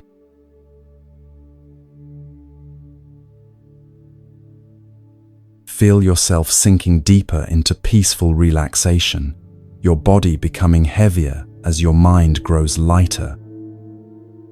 The gentle darkness behind your closed eyelids transforms into a scene from late 19th century Japan during the Meiji era, a time of rapid modernization when Western influences were dramatically changing the country's ancient ways. You find yourself in the outskirts of Kyoto, approaching a venerable Zen temple named Tofuku. The temple grounds are immaculately maintained, with raked gravel gardens and ancient pines sculpted by generations of careful pruning. Inside this temple lives a renowned Zen master named Keichu. Though not seeking fame or influence, his reputation for wisdom and directness has spread throughout the region. Many come seeking his guidance: monks, merchants, farmers, and occasionally even government officials. Keichu receives them all with the same unpretentious presence, offering each exactly what they need, often in unexpected ways. As you approach the temple gates, you notice unusual activity, attendants in formal dress arriving ahead of an important visitor. Their manner suggests someone of high rank is expected. You learn from conversation among temple monks that the governor of Kyoto, Kitagaki, has announced his intention to visit Master Keichu today. This is significant, as Kitagaki is known for his progressive policies and interest in preserving Japanese cultural traditions despite the rush toward westernization. The temple attendants seem somewhat nervous about this prestigious visit. They bustle about, ensuring everything is in perfect order. One monk carries a tray with the governor's calling card, an elegant piece of thick paper with Kitagaki, Governor of Kyoto, printed in fine calligraphy. He approaches Keichu's modest quarters to announce the imminent arrival. You follow discreetly, curious about how the humble Zen master will receive this powerful official. The attendant kneels outside Keichu's door, announces the visitor, and presents the calling card. From your vantage point, you can see Keichu glance at the card without picking it up. His weather-worn face remains impassive as he speaks words that shock the attendant. "I have no business with such a fellow. Tell him to get out of here." The attendant's face pales. Such a response to the governor could have serious consequences for the temple. Stammering apologies, he backs away, unsure how to convey this rejection to Kitagaki without causing offense. When the governor arrives minutes later, a dignified man in Western-style formal dress with traditional Japanese elements, the flustered attendant approaches him with visible anxiety. Bowing repeatedly, he explains the situation. "Your Excellency, there has been an unfortunate misunderstanding. Master Keichu says he has no business with the governor of Kyoto and asks that you leave." To everyone's surprise, Governor Kitagaki doesn't appear angry. Instead, a thoughtful expression crosses his face. After a moment of reflection, he nods slightly. I see. My approach was incorrect. He takes back his calling card and, with a small pencil from his pocket, crosses out the words, Governor of Kyoto. Please take this back to Master Keichu, he says, handing the modified card to the attendant. Tell him Kitagaki requests the honor of his company. The attendant hurries back to Keichu's quarters, presenting the altered card with trepidation. This time, Keichu's reaction is entirely different. His face brightens with a warm smile as he reads the simple name. Ah, is that Kitagaki? I want to see that fellow. Within moments, the governor is welcomed into Keichu's modest room. You observe from a respectful distance as these two men, one a political leader in modern Japan, the other a keeper of ancient wisdom, sit together in animated conversation. The formality that typically surrounds the governor has vanished, replaced by the natural human connection of two individuals meeting without the barrier of titles or positions. Their laughter occasionally carries across the temple garden, suggesting a genuine meeting of minds rather than a formal official visit. Later, as Governor Kitagaki prepares to leave, you notice a subtle but significant change in his demeanor. He moves with the same authority as before, but there's a new lightness to his step, a clarity in his gaze that wasn't present when he arrived. Whatever transpired in his conversation with Keichu seems to have affected him deeply.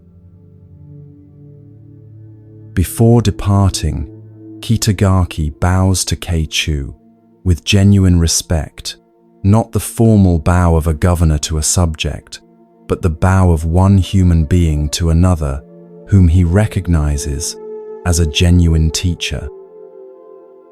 Thank you for receiving Kitagaki, he says with a smile, emphasizing his name without his title. Keichu returns the bow with equal respect. It was my pleasure to meet such a fellow, he responds with twinkling eyes. Please come again when you are just Kitagaki. This simple story reveals a profound truth about human connection and the barriers we place between ourselves and authentic experience. Master Keichu's refusal to meet with the governor of Kyoto wasn't rudeness or political statement. It was a direct pointing to a deeper reality that Kitagaki himself immediately understood once it was brought to his attention. By refusing to receive the governor but welcoming Kitagaki the man, Keichu demonstrated the Zen principle of seeing beyond social roles to the essential nature beneath. Titles, positions, and social identities, what Zen might call form, are necessary conventions for organizing society. But when we identify too strongly with these roles, we create barriers that prevent genuine human connection and direct experience of reality. We begin to believe we are our titles, forgetting the unnameable essence that lies beneath all such designations. Governor Kitagaki showed remarkable wisdom in his response. Rather than taking offense, he immediately understood the teaching being offered. By literally crossing out his title, he performed a physical act that represented a deeper psychological shift, temporarily setting aside his social identity to meet the Zen master as one human being to another. This willingness to step outside his official role even briefly, allowed for an authentic exchange that would have been impossible within the constraints of formal hierarchy. We all carry calling cards that announce our identities to the world, not just our professional titles, but all the ways we define and present ourselves to others. Parent, spouse, expert, achiever, helper, victim. These identities serve practical purposes in social interaction, but they can also become prisons that limit our capacity for genuine presence and connection.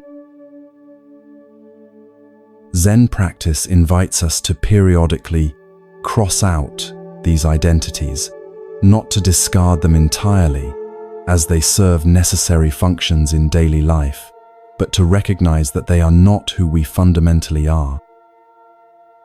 When we can set aside our curated self-images and meet life directly, without the filter of our accumulated identities, we open ourselves to the kind of authentic exchange that Kitagaki and Keichu enjoyed. Consider your own various titles and how they might be both useful and limiting. Perhaps being known as the responsible one ensures that others trust you, but prevents them from seeing your playful side. Maybe your identity as the expert in your field brings professional recognition, but makes it difficult to admit when you don't know something.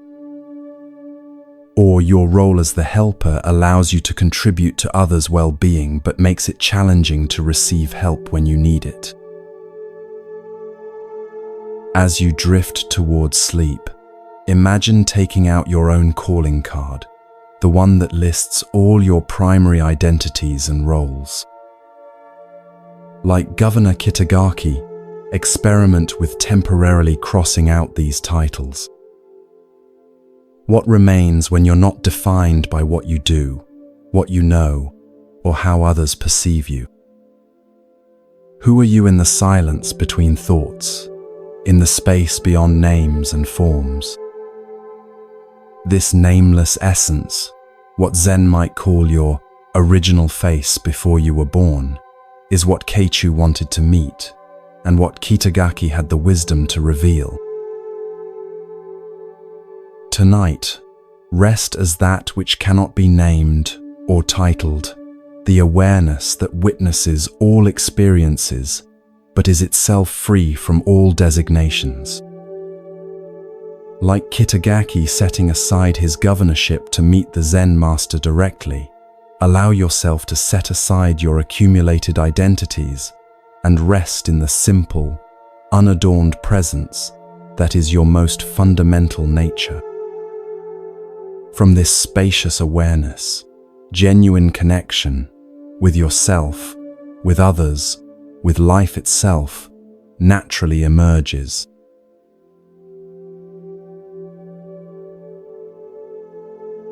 Feel your body becoming increasingly relaxed with each breath. Your thoughts beginning to quiet as you journey to another time and place. The modern world fades away as you find yourself in a traditional Japanese Zen monastery nestled among misty mountains. The air carries the scent of pine and wood smoke as you approach a cluster of simple wooden buildings surrounded by carefully tended gardens.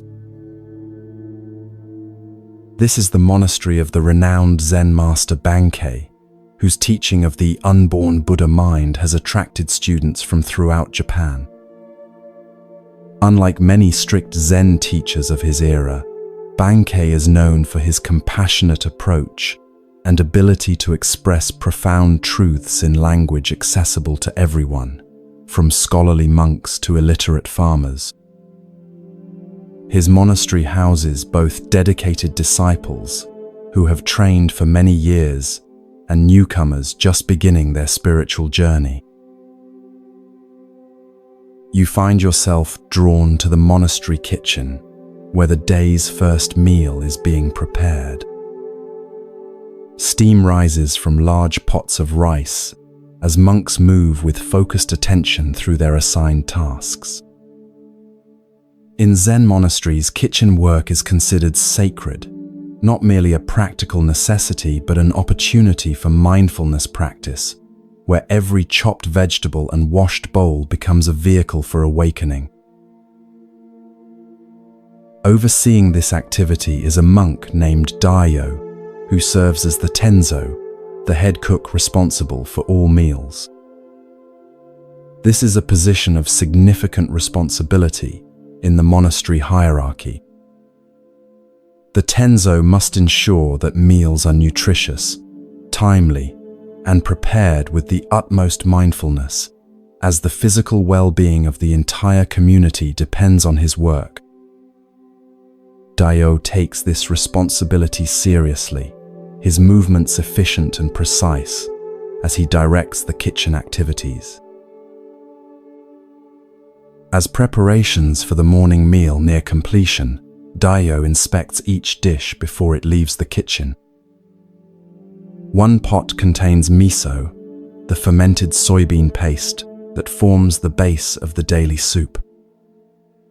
You notice a particular attention in Dairyo's examination of this dish.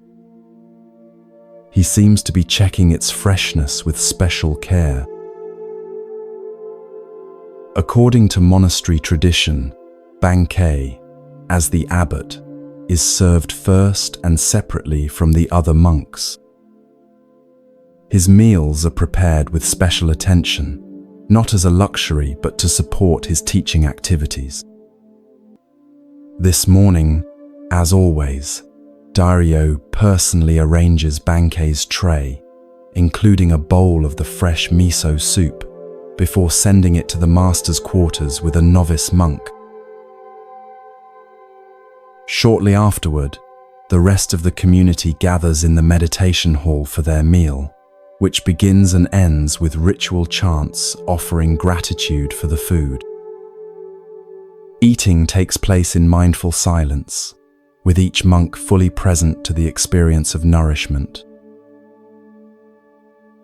Later that morning, you observe an unusual scene outside the kitchen. Bankei himself approaches, carrying the tray from his breakfast.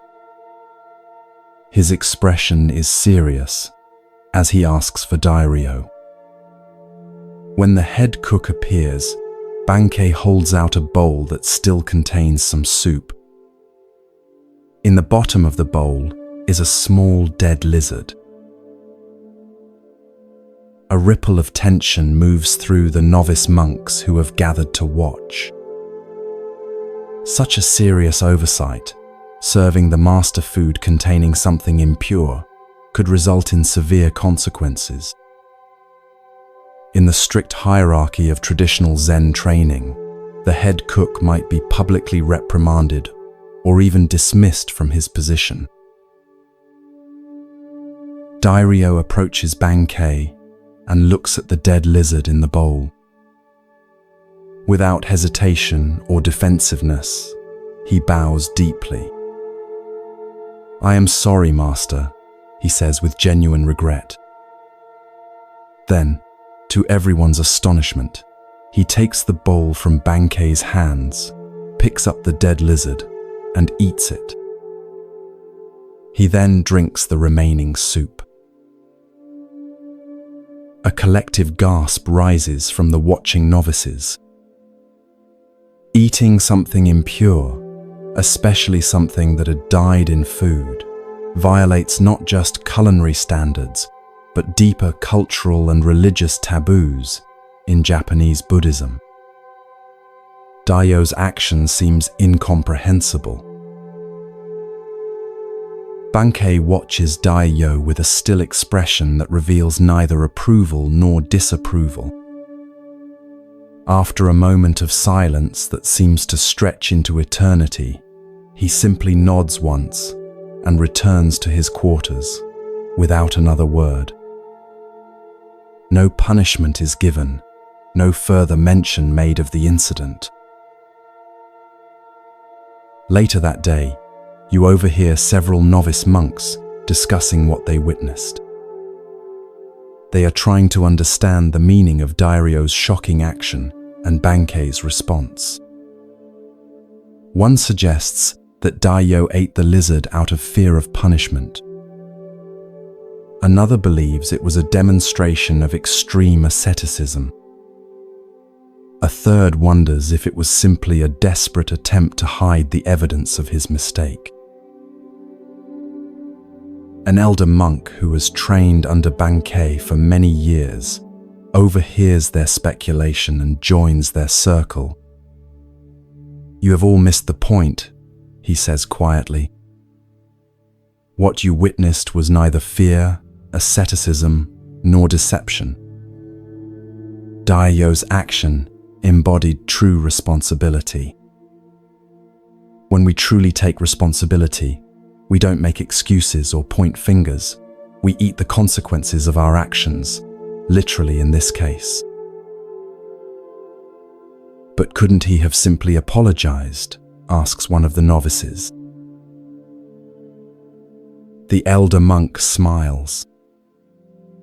"Words are cheap. Anyone can say, 'I'm sorry,' while inwardly making excuses or blaming circumstances.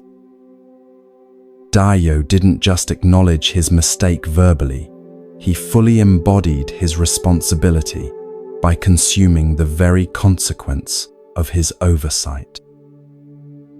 There was nothing left to discuss because the matter was completely resolved in that single action. Another novice speaks up. "Is that why Master Bankei said nothing more about it?" "Exactly," replies the elder.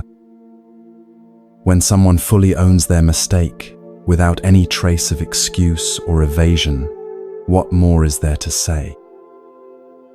Bankei recognized Dairo's profound understanding and responded with equal clarity by allowing the matter to be completely finished. This remarkable story illuminates the Zen approach to responsibility and error. In our usual thinking, we often respond to mistakes with a complex internal process. First denial, then excuse, making, followed perhaps by reluctant admission, blame, shifting, promises of future improvement, and requests for forgiveness. This elaborate dance around error actually prevents us from fully experiencing and integrating the consequences of our actions. Dairyo demonstrates a radically different approach, what we might call eating the blame. Rather than engaging in explanation or justification, he literally consumes the evidence of his oversight. This physical act perfectly embodies the Zen principle of direct action without the intermediary of excessive thought or speech. There is a mistake. He acknowledges it. He consumes it completely. The matter is finished. Notice the profound emotional freedom in this approach. When we fully accept responsibility, without any trace of defensiveness, we experience a paradoxical lightness. There is nothing to protect, nothing to defend, no elaborate narrative to maintain. This is remarkably different from our usual experience of making mistakes, where we often carry the heavy burden of justification, fear of judgment, and lingering shame. Bankei's response is equally instructive. He doesn't press the point, demand further apology, or use the incident as a teaching opportunity. He recognizes that Dairyo's action is complete in itself, a perfect expression of understanding that requires no elaboration. By simply nodding and walking away, Bankei acknowledges the completeness of Dairyo's response and allows the incident to be truly finished. In our personal relationships, how often do we keep mistakes alive through repeated reference, continuing blame, or demands for multiple apologies.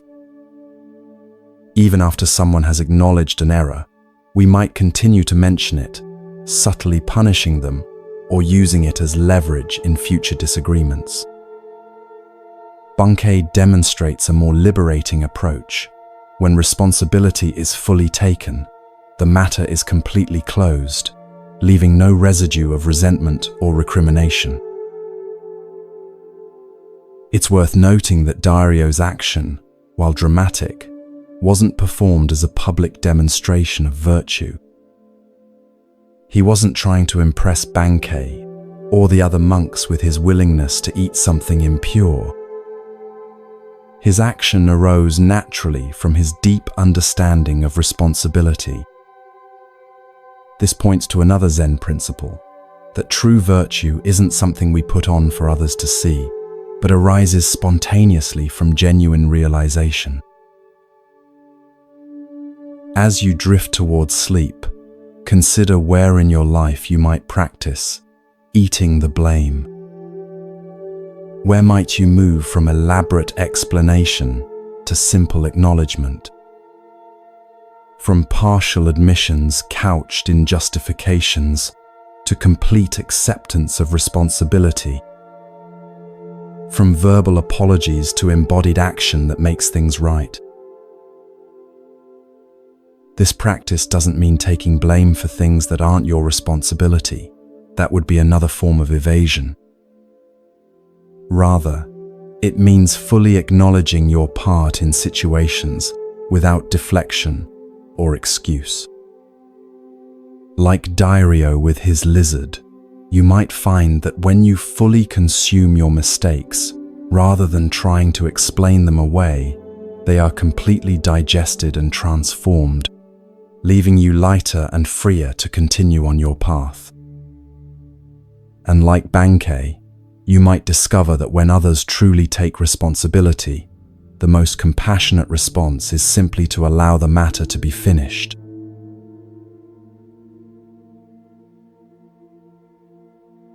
Allow yourself to settle more deeply into comfort, your breath becoming slow and rhythmic.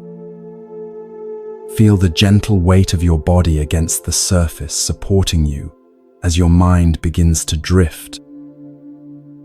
The boundaries of your everyday awareness soften as you journey to Japan during the early Meiji period, a time of profound transition as the country began opening to Western influences after centuries of isolation. You find yourself on a forested mountain path, leading to a renowned Zen temple. The temple belongs to Nanin, a Zen master whose piercing insight and uncompromising teaching have attracted serious students from throughout Japan. Unlike some masters who rely on dramatic methods or elaborate explanations, Nanin's approach is direct and subtle, often revealing profound truths through the simplest of gestures or observations. The temple itself reflects this quality, elegant in its simplicity, with clean lines and unadorned spaces that direct attention to the essential. As you approach the main gate, you notice a young monk sweeping the stone path with deliberate, mindful movements. This is Tenno, who has recently completed his 10-year apprenticeship under another teacher. Though technically no longer a novice, Tenno recognizes that his understanding remains incomplete. He has come to Nanin seeking further refinement of his practice and deeper insight into the nature of Zen. Tenno has already been with Nanin for several months. Each day follows a rigorous schedule of meditation, work practice, and study. You've observed that Tenno approaches these activities with admirable discipline and sincerity. His meditation posture is impeccable, his work thorough, his conduct respectful. By all conventional measures, he appears to be an exemplary Zen student. This morning, after completing his assigned tasks, Tenno approaches Nanin's quarters for Sanzen, the private interview between master and student that is at the heart of Zen training. These meetings typically focus on the student's understanding of assigned koans or direct questions about their practice. You follow at a respectful distance, curious about what will transpire between them. As is customary, Tenno kneels outside Nanin's door, bows, and announces his presence with a small wooden gong. From inside, Nanin's voice invites him to enter. The master sits in simple robes on a cushion, his weathered face revealing little expression as Tenno bows and takes his place across from him. "How is your practice progressing?" Nan-in asks, his voice neither warm nor cold, but attentive. "I believe I am making steady progress, Master," Tenno responds. "I maintain mindfulness during seated meditation, walking practice, and temple work.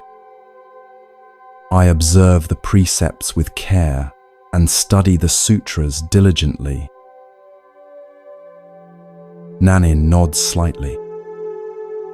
His next question comes unexpectedly. "And when you sleep?" Tenno hesitates, clearly caught off guard. I do not know how to practice while sleeping, Master." "Then your practice is not yet complete," Nan-in states simply. He reaches for his tea bowl, indicating that the interview is finished. Tenno bows and withdraws, his face reflecting confusion and concern. Over the following days, you notice him approaching his practice with even greater intensity, extending his meditation sessions, performing his tasks with painstaking attention, and studying late into the night. Yet when he returns for his next interview with Nanin, the exchange follows a similar pattern. "Have you learned to practice while sleeping?" Nanin asks. Tenno bows his head. "Not yet, Master. But I have increased my waking practice. I now meditate before dawn and continue until late evening." "That is commendable," Nan-in acknowledges, "but your practice remains incomplete." This pattern continues for several months.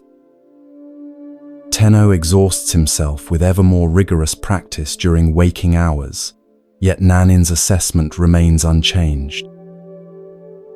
You begin to notice the physical toll on Tenno. His face grows gaunt, dark circles form under his eyes, and his movements, though still mindful, carry a quality of strain rather than natural presence. One day, as autumn leaves begin to fall, something shifts. Instead of intensifying his formal practice even further, Tenno appears to step back. He continues his daily activities but with a different quality, less striving, more ease. He begins to take afternoon walks in the forest. Sometimes he sits by the stream near the temple, doing nothing in particular. He even allows himself adequate rest at night, rather than pushing his body to extremes of wakefulness. When Tenno next appears for his interview with Nanin, a subtle change is evident in his demeanor. There is a natural relaxation in his posture, a clarity in his eyes that wasn't visible before. After the customary bows, Nanin again asks his question, "Have you learned to practice while sleeping?" "Master," Tenno responds with a small smile, "when I sleep, I just sleep." Nanin's face breaks into a warm smile, the first you've seen from the usually reserved master. Now your practice is beginning to mature, he says. When you sit, just sit. When you walk, just walk. And when you sleep, just sleep. This is the heart of Zen, to be completely present in each activity, without adding anything extra. From that day forward, Tenno's training with Nanin takes on a new dimension. Rather than focusing solely on formal meditation periods, Nanin begins to emphasize what might be called every-minute Zen, the practice of bringing complete presence to each moment of daily life. Whether eating, cleaning, conversing, or resting, Tenno learns to be fully there, without division or distraction. Years later, when Tenno has become a teacher in his own right, a student asks him about the most important turning point in his training. Tenno smiles and shares the story of his struggle to practice while sleeping. I had been approaching Zen as something to achieve, a state to attain through effort, he explains. What Nan-in helped me realize was that authentic practice isn't about adding a special Zen quality to our activities. It's about removing the barriers to fully experiencing what is already here. When we sleep, we completely become sleep. When we eat, we completely become eating. No separation, no observer standing apart from experience. This is every-minute Zen. This simple yet profound story illuminates several essential aspects of authentic spiritual practice. First is the trap that Tenno initially fell into, the mistake of compartmentalizing practice, seeing it as something we do during certain designated activities but not others. Many of us make this same error, believing that spirituality happens in meditation halls, yoga studios, or houses of worship, but remains separate from ordinary life. We create an artificial division between sacred and secular, practice time, and the rest of our day. Nanin's persistent question about practicing while sleeping challenged this compartmentalization. Sleep represents the ultimate non-doing state. We cannot approach it through effort or control. We cannot force ourselves to sleep through willpower, nor can we remain consciously vigilant while sleeping. By highlighting this apparent paradox, Nanin was pointing to a fundamental misunderstanding about the nature of practice itself. Notice how Tenno initially responded by intensifying his efforts during waking hours, a common but misguided approach when we feel our practice is inadequate. We often believe that if our meditation, prayer, or other spiritual activities aren't yielding the results we seek, we simply need to do more of them or perform them more rigorously. This approach reflects a fundamental misunderstanding of spiritual practice as primarily a doing rather than a being. The breakthrough came when Tenno shifted from striving to allowing, from trying to practice sleep to simply sleeping.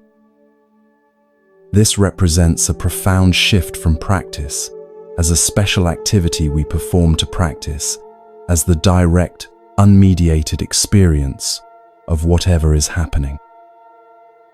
When we fully inhabit each moment without adding anything extra, when we just sleep while sleeping, just eat while eating, just sit while sitting, we discover the heart of Zen.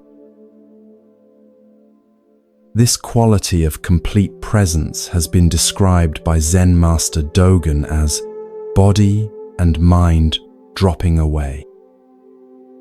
It's not that the body and mind disappear, but rather that the sense of a separate self managing the experience falls away.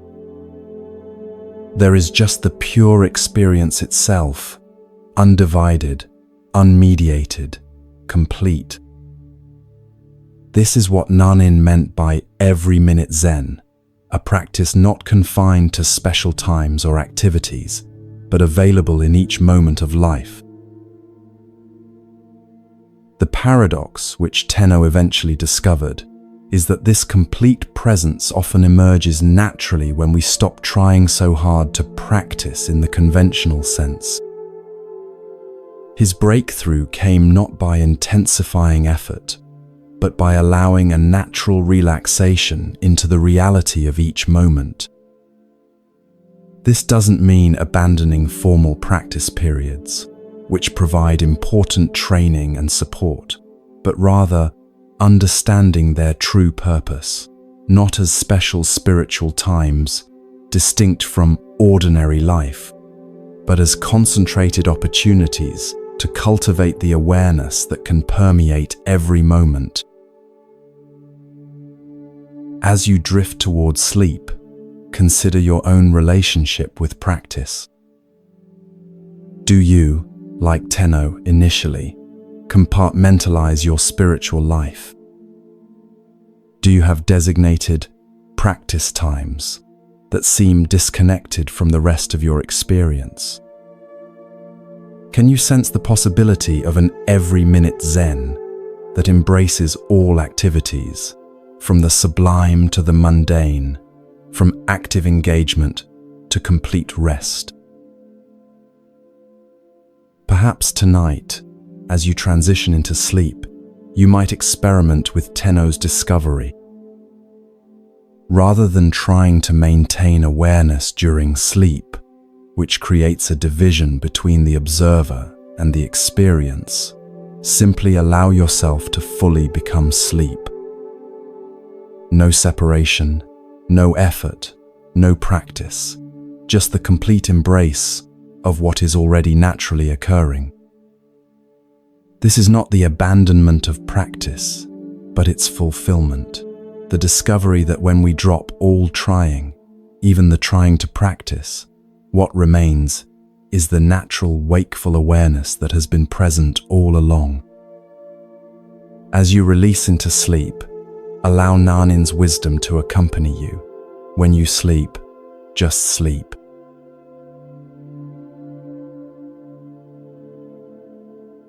Feel your body growing heavier, your breath slower and deeper with each passing moment. The concerns of your day gradually dissolve as you journey to a different time and place. The familiar surroundings of your room fade away, replaced by the sights, sounds, and scents of ancient Japan. You find yourself approaching a modest temple nestled among pine-covered hills. This temple is known not for its grandeur or famous lineage, but for the wisdom of its elderly master. Though his name has been forgotten in historical records, his teachings live on through stories passed down through generations of students. The temple grounds are simple, but meticulously maintained. Stone pathways swept clean, gardens tended with care, buildings modest but in good repair. The atmosphere reflects the master's teaching style, unpretentious, practical, and directly addressing the challenges of everyday life. As you approach the main hall, you notice unusual activity. A prosperous merchant has arrived with his entourage, servants carrying elaborate gifts, fine horses tethered nearby, the merchant himself dressed in silk robes that mark his wealth and status. Such a visitor is uncommon at this humble temple, which typically attracts local farmers, tradespeople, and the occasional wandering monk. The merchant appears to be in his middle years, with the confident bearing of one accustomed to respect and deference. Yet there is something in his expression, a subtle tension around his eyes, a slight furrow in his brow, that suggests inner disquiet beneath his prosperous exterior. He has come seeking something that his wealth has been unable to provide. You follow at a respectful distance as the temple attendants guide the merchant to the master's quarters. The old teacher receives him simply, seated on a worn cushion in a room whose only adornments are a scroll with calligraphy and a small vase holding a single flower. The contrast between the merchant's finery and the master's plain surroundings could not be more striking. After the customary greetings and tea, the merchant explains the purpose of his visit. "Venerable Master," he begins, his voice carrying the refined accent of the capital, "I have achieved considerable success in my business enterprises. My warehouses are filled with goods, my ships sail to distant ports, and my home lacks no comfort or luxury." He pauses, his expression shifting subtly. "And yet, despite these accomplishments, I find no lasting satisfaction. A sense of emptiness persists that no acquisition seems able to fill." The master listens attentively, his weathered face revealing neither judgment nor surprise. When the merchant finishes, the old teacher asks simply, "What do you seek?" The merchant considers this question carefully. "I believe I seek peace of mind," he finally responds. "And perhaps a way to use my resources that brings genuine fulfillment rather than merely adding to my possessions." The master nods, then poses another question. "In your business dealings, what principle guides your determination of fair prices?" Caught off guard by this seemingly unrelated inquiry, the merchant nevertheless answers thoughtfully. "I consider the cost of materials, the labor involved, the rarity of the item, and what the market will bear. For unique goods, I might increase the price considerably, while common items command only a modest profit. This is the standard practice among merchants.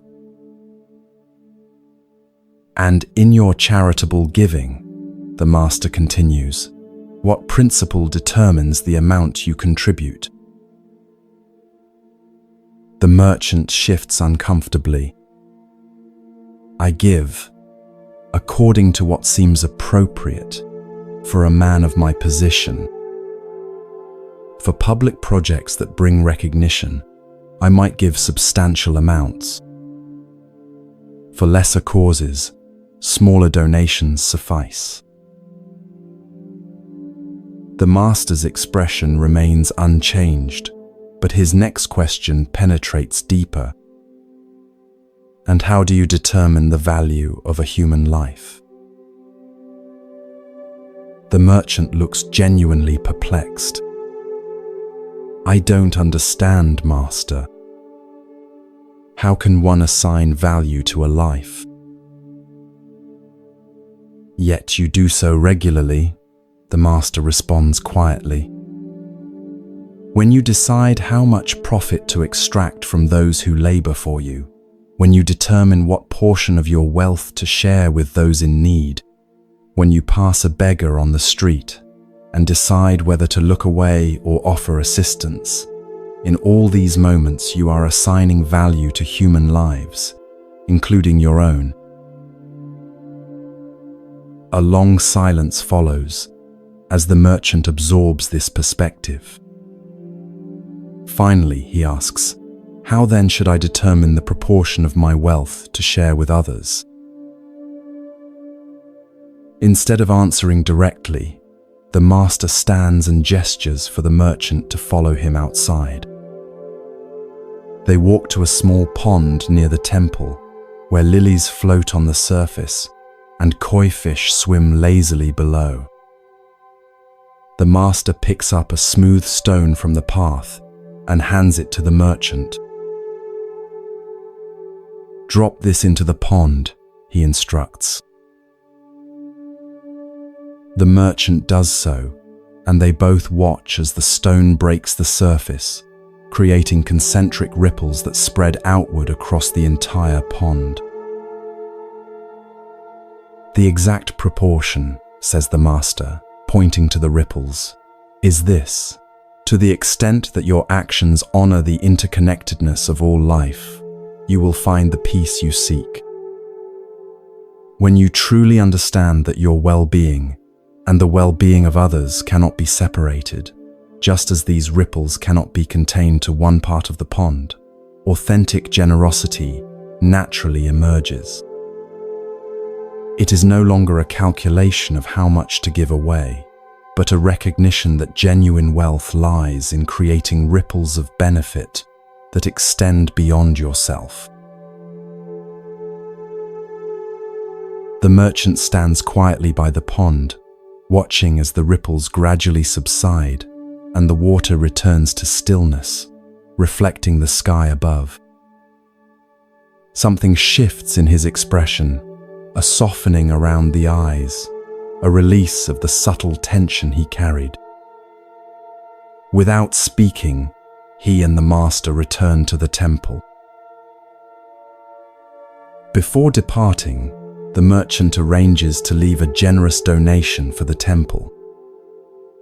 But more significantly, he speaks with the master about establishing a new approach to his business, one that will ensure fair compensation for workers, reasonable prices for customers, and systematic support for those in need throughout the regions where he conducts trade. These are not haphazard charitable gestures, but a fundamental restructuring based on the principle of interconnection that the master revealed through the ripples in the pond. Years later, the merchant's business enterprises become known not just for their commercial success, but for their positive impact on entire communities. The exact proportion that the master revealed has transformed not only the merchant's approach to wealth, but his experience of life itself. The emptiness that drove him to seek the master's guidance has been replaced by a sense of purpose and connection that no amount of mere acquisition could have provided. This story illuminates profound truths about our relationship with resources, generosity, and the nature of true fulfillment. At its heart is the recognition that we exist in a web of interconnection, where artificial boundaries between self and other obscure a deeper reality. The master's demonstration with the stone and pond offers a vivid metaphor for this truth. Just as ripples cannot be contained to one section of water, but naturally extend across the entire surface, our actions inevitably affect the larger whole of which we are part. The merchant's initial approach to charity, calculating appropriate amounts based on status, recognition, or social expectations, reflects how many of us think about giving. We ask, how much should I give? What's the right percentage? What's required or expected? These questions assume a fundamental separation between giver and recipient, between my resources and others' needs. They frame generosity as a transaction rather than a recognition of interconnection. The exact proportion revealed by the master transcends these calculations. It's not a formula or percentage, but a principle. Authentic generosity flows naturally from the recognition that our well-being is inseparable from the well-being of others. When we truly understand this, giving becomes less about charity in the conventional sense and more about honoring the reality of our interdependence. We recognize that creating conditions where others can thrive ultimately enriches our own experience as well. This principle applies not just to financial resources, but to all forms of giving, our time, attention, skills, and presence.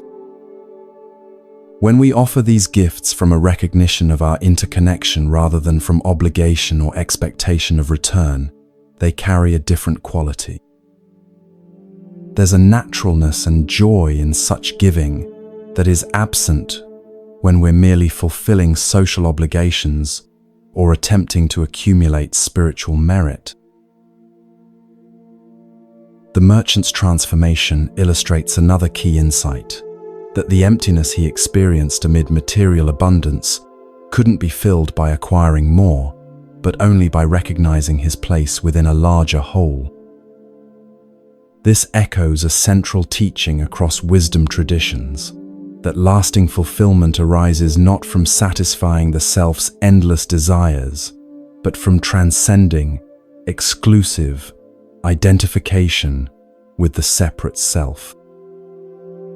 As we extend our concern and care beyond our immediate interests, we paradoxically experience a deeper sense of meaning and sufficiency.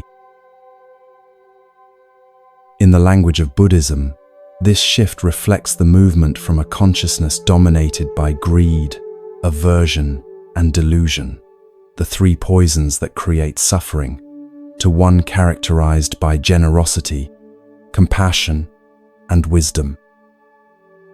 The master didn't ask the merchant to abandon his business or give away all his wealth. Rather, he invited him to transform his relationship with resources by recognizing the illusory nature of separation and allowing that recognition to inform his decisions. As you drift towards sleep, consider the ripples that your own life creates in the pond of interconnection. Where might you be calculating giving based on external measures rather than recognizing fundamental interconnectedness? How might your approach to resources, whether material wealth, time, attention, or care, shift if viewed through the lens of interdependence rather than separation? Perhaps the exact proportion that brings lasting fulfillment is not a numerical formula, but a way of being that honors the reality that, like ripples in a pond, our well-being and the well-being of others cannot ultimately be separated.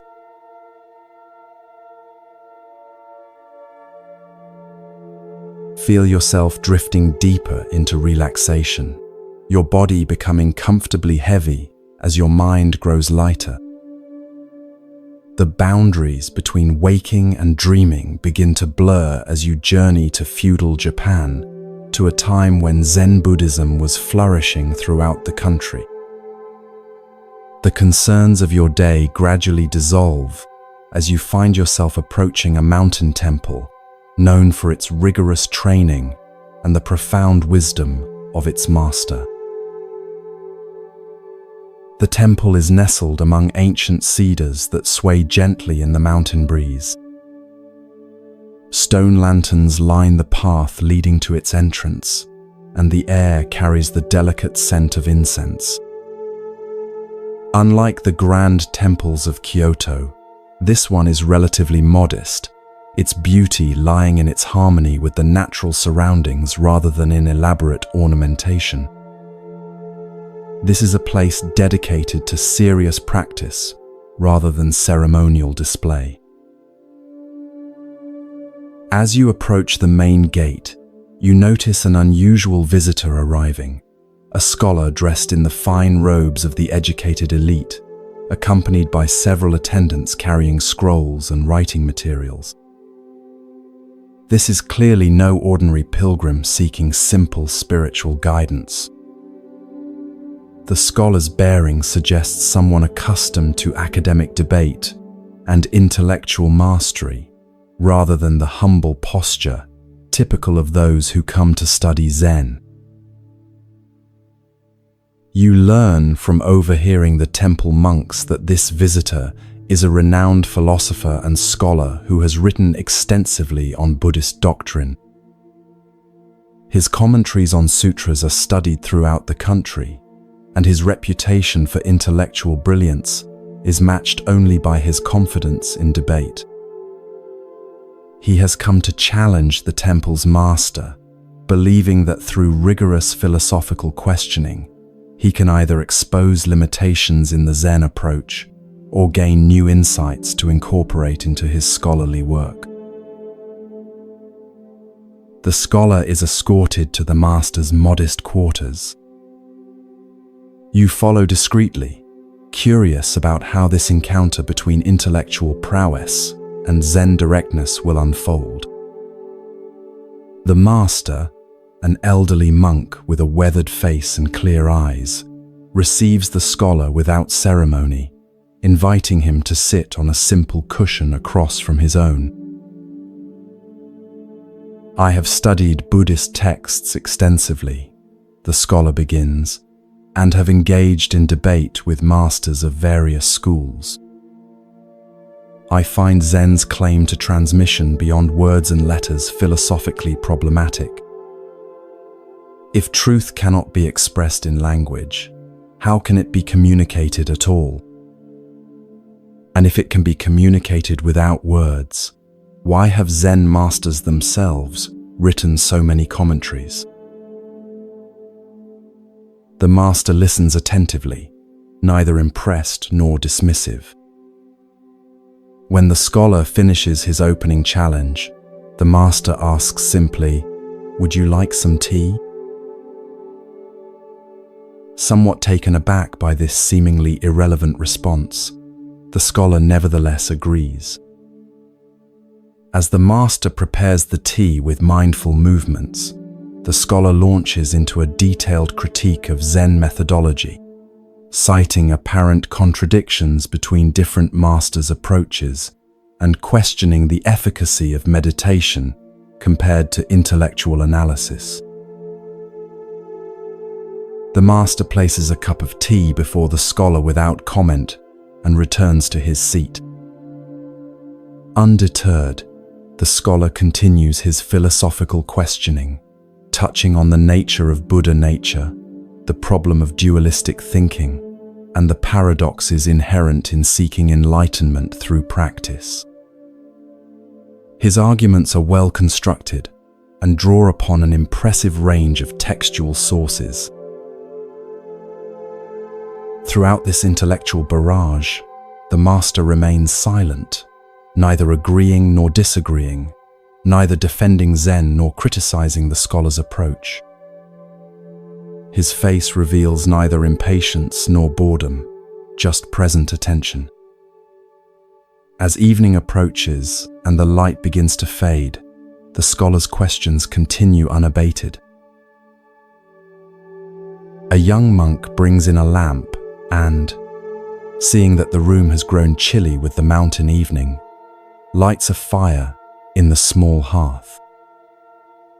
The master occasionally tends the fire with a poker, but offers no response to the scholar's increasingly frustrated attempts to elicit a definitive answer to his philosophical challenges. Hours pass. The scholar, determined to receive some form of engagement, continues his questioning past midnight. His attendants have long since retired to the quarters provided for them, but the scholar remains, his intellectual persistence matching the master's silent endurance. The fire burns low, casting gentle shadows across the simple room. Near dawn, the scholar, exhausted but still determined, poses what he considers his most penetrating question. What is the essential nature of mind itself, beyond all conceptual formulations?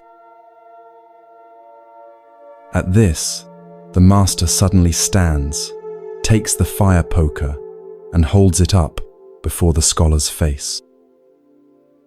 "Do you see this poker?" he asks, breaking his night-long silence. "Of course I see it," replies the scholar, perplexed by this simple question after hours of sophisticated philosophical inquiry. In a swift motion, the master lightly taps the scholar on the shoulder with the poker and says, "Then you have your answer." The poker is iron, forged in fire, cooled in water, and now warm from the flame. It is exactly what it is, nothing added, nothing taken away. Your mind, in this moment of direct perception, is no different.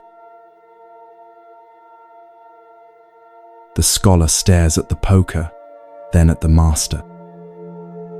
Something shifts in his expression, a subtle release of tension, a softening around the eyes. The night-long stream of conceptual thinking seems to pause, and in that space of mental quietude, a different kind of understanding begins to dawn. For perhaps the first time, he experiences the directness the master has been demonstrating through his silence. "I have been circling around what is directly before me," the scholar says quietly. Like someone dying of thirst while discussing the chemical properties of water instead of drinking from the stream at his feet. The master nods, a gentle smile crossing his face. "Your intellectual understanding is impressive," he acknowledges. But Zen points to what is prior to understanding, the direct experience that no concept can contain. The fire poker is not a metaphor or a philosophical position. It is just this poker, and your direct perception of it is just this mind. As the first light of dawn filters through the paper windows, the scholar bows deeply to the master. His demeanor has changed, less certain perhaps, but somehow more present. He remains at the temple for several weeks, setting aside his scrolls and philosophical treatises to engage in meditation and simple work alongside the other monks. When he eventually returns to his academic life, his writings reflect a new dimension, still intellectually rigorous, but now informed by an appreciation for the direct experience that lies beyond conceptual understanding. This story illuminates a fundamental aspect of Zen practice, the limitation of intellectual understanding and the power of direct experience. The scholar approaches Zen as he would any other philosophical system, assuming that its truths can be grasped through analysis, comparison, and logical deduction. His questions, while sophisticated, all operate within the realm of conceptual thinking, the realm of maps rather than territory. The master's prolonged silence is not merely a teaching technique or a refusal to engage. It is itself a demonstration of what Zen points toward, the direct presence that precedes and transcends conceptual elaboration. By neither defending Zen philosophically nor dismissing the scholar's questions, the master creates a space where something beyond intellectual exchange can potentially emerge. The fire poker becomes the perfect instrument for this teaching, an ordinary object with no special spiritual significance, yet in that moment of direct perception, revealing the nature of mind itself. When the master asks, "Do you see this poker?" he is pointing to the immediacy of perception that occurs before thought categorizes, analyzes, or evaluates. This direct seeing is what Zen means by original mind or Buddha nature, not some mystical state or philosophical concept, but the simple, ordinary awareness that is always present, yet often overlooked as we become entangled in our thoughts about reality rather than reality itself. Notice the critical role of persistence in this story. Had the scholar given up after a few hours of the master's silence, the breakthrough might never have occurred. It was precisely his exhaustion, the wearing down of his habitual intellectual approach, that created the conditions for a different kind of understanding to emerge. Sometimes, our most cherished mental habits must be exhausted before we can experience the simplicity that lies beyond them. This parallels the experience of many who practice meditation. Often, we begin with concepts about what meditation should accomplish or what enlightenment might feel like. We analyze our experiences, evaluate our progress, and compare our practice to our expectations. Only when this conceptual approach is thoroughly exhausted, often after many hours on the cushion, does the mind naturally settle into direct presence, neither grasping at experiences nor rejecting them, simply being with what is. The scholar's realization that he has been circling around what is directly before me reflects a universal human tendency. We often become so engrossed in our thoughts about reality that we miss the direct experience of it. We analyze relationships instead of being fully present with others, theorize about happiness rather than noticing moments of contentment when they arise, accumulate spiritual concepts instead of living from the awareness that all such concepts attempt to describe. The master's acknowledgement of the scholar's intellectual abilities is significant. Zen doesn't reject intellectual understanding, it simply recognizes its limitations. Concepts and analyses have their place. They help us organize experience, communicate with others, and solve practical problems. But they are tools rather than the truth itself, maps rather than the territory they represent. When we mistake the map for the territory, when we confuse our concepts about reality with reality itself, we remain trapped in what Zen calls the ghost cave of conceptual thinking. As you drift towards sleep, consider where in your own life you might be circling around what is directly before you. Perhaps you've read many books about mindfulness without experiencing the simple presence of this moment. Maybe you've analyzed a relationship extensively without being fully present with the actual person. Or perhaps you've accumulated spiritual concepts while overlooking the awareness in which all concepts appear.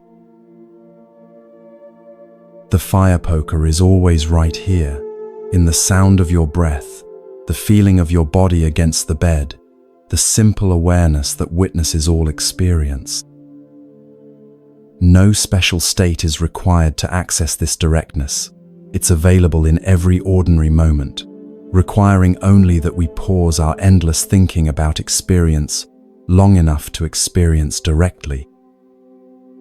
As the Zen saying goes, don't mistake the finger pointing at the moon for the moon itself. All spiritual teachings, including this story, are merely fingers pointing toward the direct experience that is always available, always present, waiting to be recognized beneath the stream of our thoughts about it.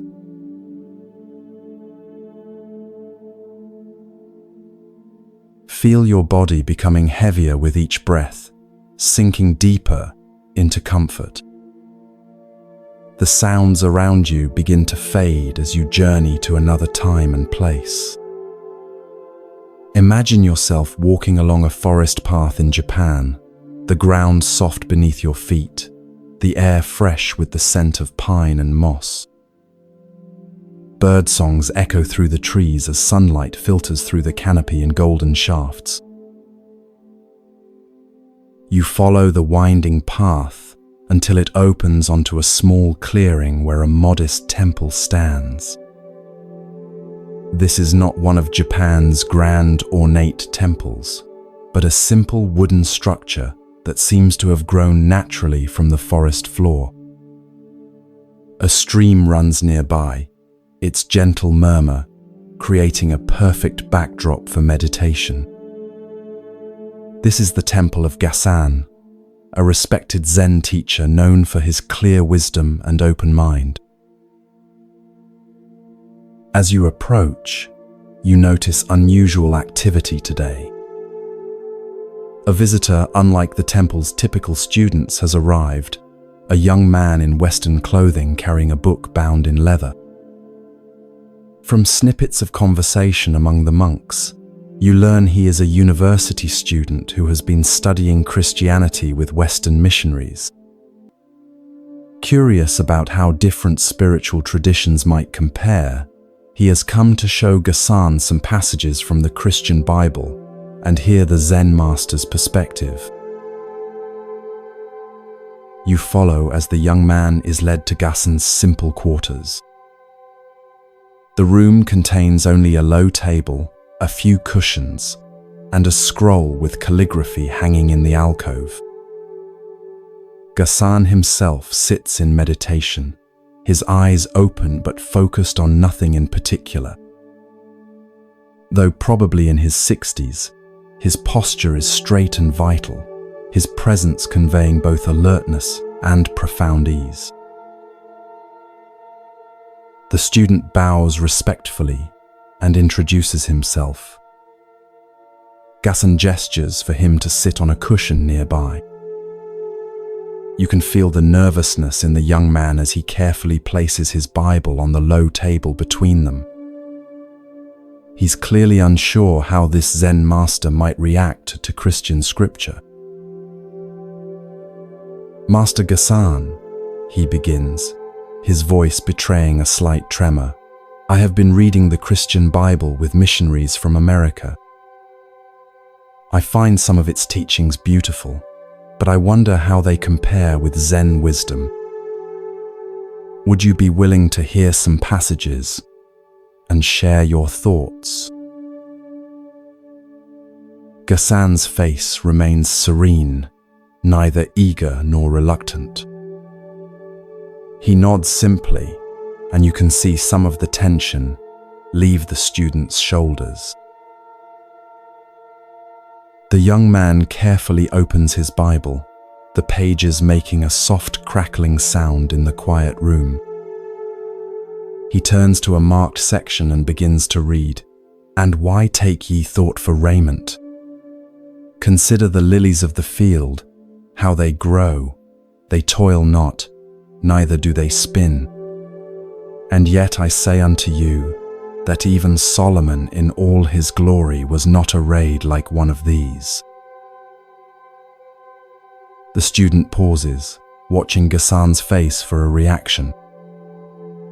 The master's eyes have softened, and a subtle smile plays at the corners of his mouth.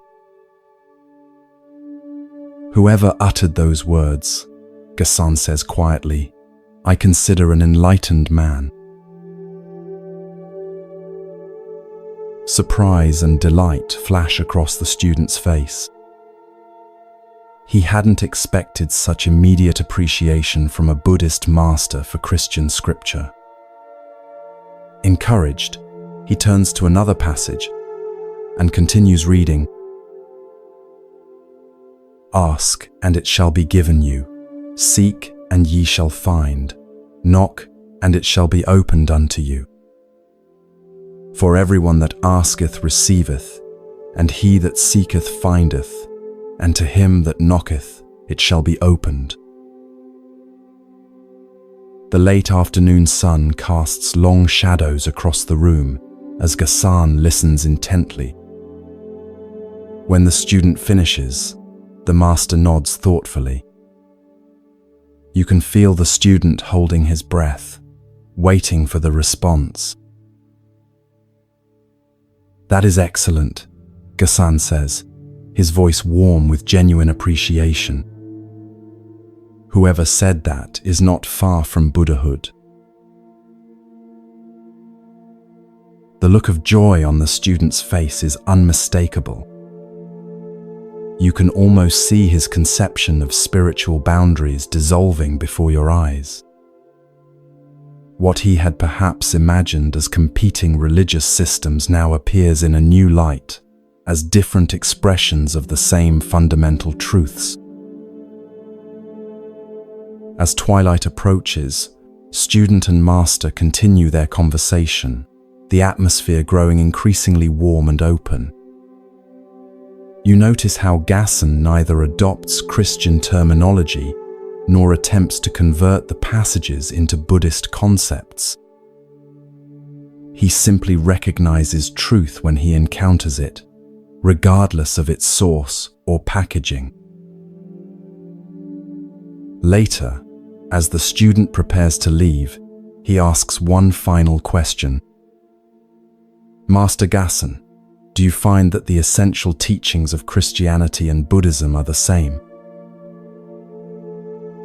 Ghassan looks at him with clear eyes that seem to see far beyond the surface of things. "Truth is truth," he replies simply. When we recognize the lilies of the field in their suchness, when we understand the nature of seeking and finding, these insights transcend any single tradition. The packaging may differ, but when genuine wisdom speaks, those with open hearts recognize it, whether it comes from the Buddha, Jesus, or the wind in the pine trees. As the student bows and departs, you notice how differently he carries himself, more lightness in his step, more openness in his face. He came seeking comparison and perhaps validation of one tradition over another. He leaves with something far more valuable, a glimpse of the universal truth that all genuine spiritual paths point toward. This simple yet profound encounter reveals much about the nature of true spiritual understanding. Ghassan demonstrated what we might call religious literacy, the ability to recognize wisdom regardless of its source or the tradition from which it emerges. Rather than getting caught in doctrinal differences or theological debates, he went straight to the heart of the teachings themselves. The passages the student read contain insights that align perfectly with Zen understanding. "Consider the lilies of the field" points to the natural perfection that exists prior to human striving, what Zen might call our original nature that needs no adornment or improvement.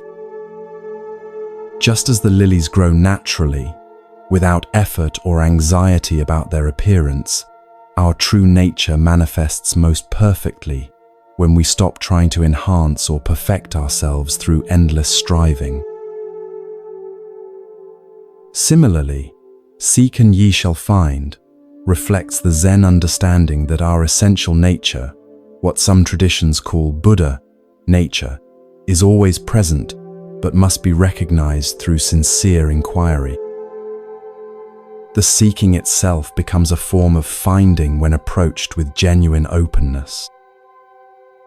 This parallels the Zen saying, "What you seek is where you stand," pointing to the immediate availability of what we often believe is distant or separate from us. Notice that Gasan didn't need to convert these teachings into Buddhist terminology or claim them for his own tradition. His response reflects a recognition that truth is not the exclusive property of any single religion or philosophy. Like water that takes the shape of whatever container holds it while remaining essentially the same, spiritual truth may be expressed through different cultural forms and language, while pointing to the same fundamental reality. This open, non-dogmatic approach stands in stark contrast to religious exclusivism, the belief that one's own tradition has a monopoly on truth, while others are mistaken or incomplete. Gasan demonstrates a more inclusive understanding that sees different spiritual traditions not as competitors, but as diverse expressions of human wisdom responding to the same fundamental questions. What is our true nature? How should we live? What constitutes a life of meaning and freedom from suffering? As you rest tonight, consider where in your own thinking you might be creating unnecessary boundaries between wisdom, traditions, or sources of insight. Perhaps you've dismissed certain teachings because they come from a tradition different from your own. Maybe you've been caught in comparing spiritual paths rather than recognizing the universal truths they all point toward in their own ways. Gasan's approach invites us to become wisdom collectors rather than belief defenders, to recognize truth wherever we encounter it, whether in ancient texts, modern science, artistic expression, or our own direct experience. This doesn't mean that all spiritual teachings are identical or equally valuable in all contexts, but it suggests that genuine wisdom has a universal quality that resonates beyond the boundaries of any single tradition. As your awareness drifts towards sleep, imagine yourself sitting in Gasan's simple room, sunlight filtering through paper windows, the sound of the stream mixing with birdsong outside. Feel the openness that comes when we stop deciding in advance where truth can and cannot be found.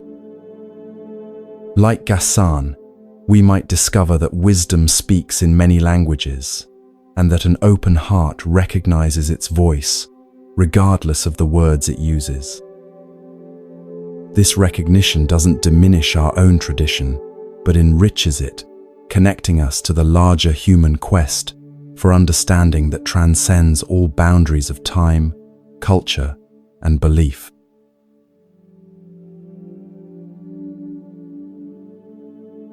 Your body feels deliciously heavy now, sinking deeper into relaxation with each breath. Behind your closed eyelids, the darkness transforms into a misty mountain landscape in ancient China. You can feel the cool, damp air against your skin and hear the distant call of birds echoing through forested valleys. Your feet carry you along a narrow path winding up a steep mountainside. After climbing for what seems like hours, you reach a small plateau where a humble hermitage stands. Built of rough-hewn timber with a thatched roof, it blends so naturally with its surroundings that you might have missed it if not for the thin wisp of smoke rising from its central fire pit.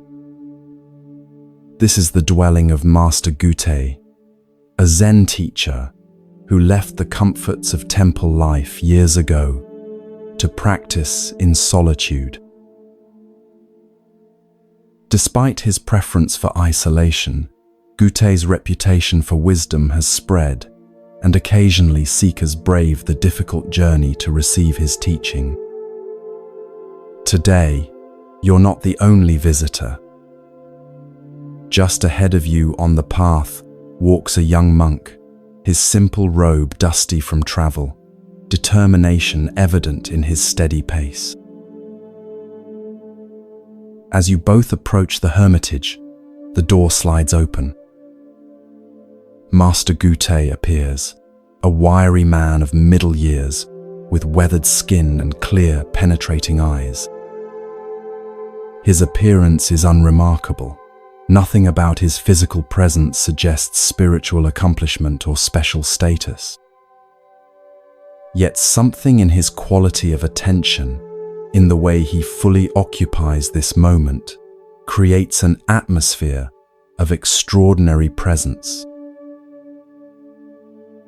The young monk bows deeply. "Master Gute," he says, his voice reflecting both respect and eagerness, "I have traveled far to ask you about the essential nature of Zen. What is the fundamental teaching? What is the truth that the Buddha realized under the Bodhi tree?" You watch carefully, expecting Gute to respond with a profound statement, perhaps a quote from the sutras, or a paradoxical Zen saying.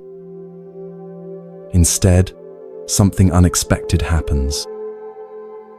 Gute slowly raises his right hand, extends his index finger, and points upward, saying nothing at all. His face remains impassive, yet somehow radiates complete conviction. The young monk appears confused. He waits for further explanation, but none comes. Gute simply stands there, finger raised, in eloquent silence. After several moments, the monk bows again and backs away, clearly unsure what to make of this strange response. You follow the young monk as he makes his way to a small meditation hut nearby, provided for visitors who wish to stay and practice. For several days, he sits in meditation, occasionally walking in the surrounding forest. You can almost see the wheels turning in his mind as he attempts to decipher the meaning of Gute's finger. Is it pointing to the sky? To the oneness of all things? Is it a symbol to be understood, or is the gesture itself the teaching? The monk approaches Gute several more times, asking follow-up questions, seeking clarification. Each time, regardless of what is asked, Gute responds only by raising his index finger. Nothing more. You notice how the raised finger itself begins to take on a mysterious power, not as a conceptual explanation, but as a direct expression of something beyond words. Weeks pass. The monk remains at the hermitage, helping with daily chores, carrying water from the stream, chopping firewood, preparing simple meals. Throughout these activities, he continues to contemplate the meaning of the master's finger. You observe how, despite his confusion, something is shifting in his demeanor, a subtle loosening of his intellectual grasping, a growing receptivity to direct experience rather than explanation. One morning, the monk encounters a wild-eyed boy of about 10 years old, who occasionally brings supplies to the hermitage from the nearest village. The boy has heard about the famous one-finger Zen of Master Gute and with childish mischief raises his own finger when he sees the monk approaching. "That's Master Gute's teaching," the boy says with a giggle, his finger pointing skyward in imitation of the master. You feel a surge of protective concern as you watch this scene unfold. The monk has been sincerely struggling with this profound teaching, and now this child seems to be making light of it. How will he respond to such apparent disrespect? To your surprise, the monk does something unexpected. He reaches out suddenly, grabs the boy's extended finger, and pulls it sharply. The boy cries out in pain, tears immediately springing to his eyes. As the boy stands there nursing his hurt finger, shock evident on his face, the monk leans in close and raises his own finger exactly as Gutei does. The boy stares at the monk's finger, then at his face, and something extraordinary happens. His expression transforms from pain to sudden understanding. Without a word being exchanged, something has been transmitted between them. The boy bows awkwardly, then scampers away down the mountain path, forever changed by the encounter. That evening, as twilight casts long shadows across the plateau, you see the monk approach Gutei's hermitage one final time. His demeanor is different now, more settled, more present. When Gutei slides open the door, the monk bows and then, with perfect timing, raises his own index finger in silent response. Gutei studies him carefully, looking deep into his eyes as if searching for something beyond the mere imitation of the gesture. Whatever he sees there must satisfy him, for his weathered face breaks into a rare smile. Master and student stand facing each other, each with one finger raised, a perfect mirror image. No words are exchanged, yet volumes are communicated in that silent moment. The next day, the monk prepares to depart. As he shoulders his small travel pack, Gutei appears to see him off. With a twinkle in his eye, the master raises his finger one last time. The monk bows deeply, turns, and begins his descent down the mountain path. You notice he doesn't look back, yet somehow carries Gutei's presence with him, not as a memory or concept, but as a living reality that has become part of his own being. Years later, the monk himself becomes a respected teacher. When students come asking about the essential nature of Zen, he simply raises his index finger, carrying forward Gutei's direct transmission. The teaching continues, not as a philosophy to be understood or a belief to be accepted, but as a living gesture, pointing directly to what cannot be captured in words. This story illuminates the heart of Zen's approach to spiritual transmission, the direct pointing to truth beyond conceptual understanding. Gutei's raised finger is not a symbol to be decoded or a metaphor to be interpreted. It is itself the direct expression of what Zen calls suchness, the immediate, unfiltered reality prior to our mental categories and explanations. Notice how the young monk initially approached Gutei with questions that assumed truth could be packaged in concepts. What is the fundamental teaching? What is the truth that the Buddha realized? These questions reflect our common assumption that spiritual understanding is primarily about acquiring the right ideas or beliefs.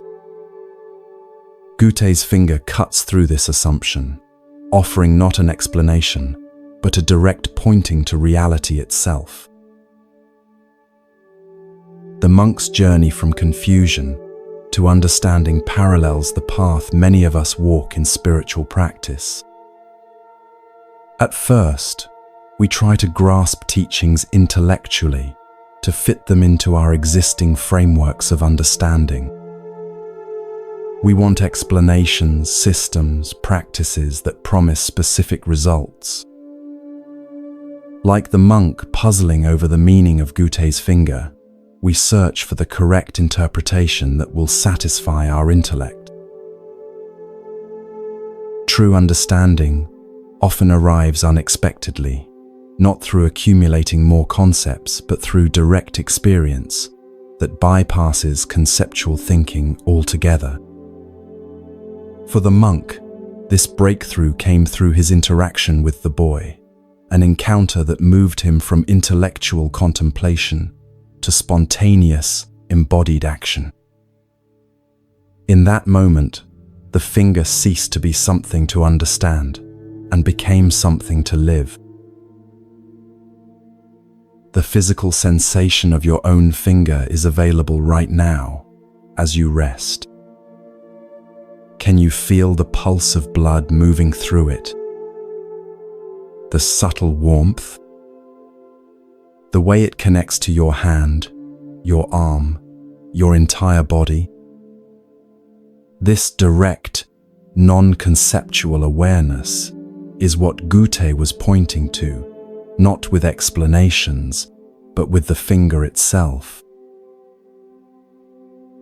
In Zen, this direct transmission from teacher to student, outside the sutras, beyond words and letters, is considered the essence of the tradition.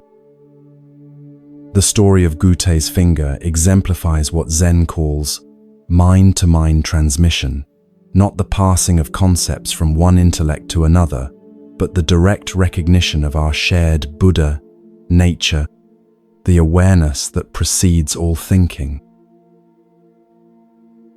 This approach can seem frustratingly opaque to modern seekers accustomed to detailed explanations and step-by-step instructions. Yet it addresses a profound truth about spiritual awakening, that our deepest nature cannot be reached through concepts alone, just as no description of water, however detailed, can quench your thirst. Only direct experience satisfies. As you drift towards sleep, imagine yourself on that misty mountain plateau with Goethe. Feel the cool air on your skin, hear the distant call of birds.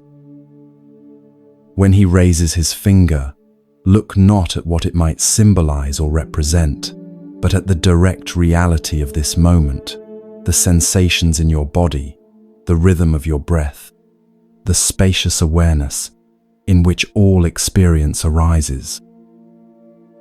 Like the monk who eventually understood, you too might discover that the deepest truths are not grasped through thinking, but realized through direct presence with what is, just as it is.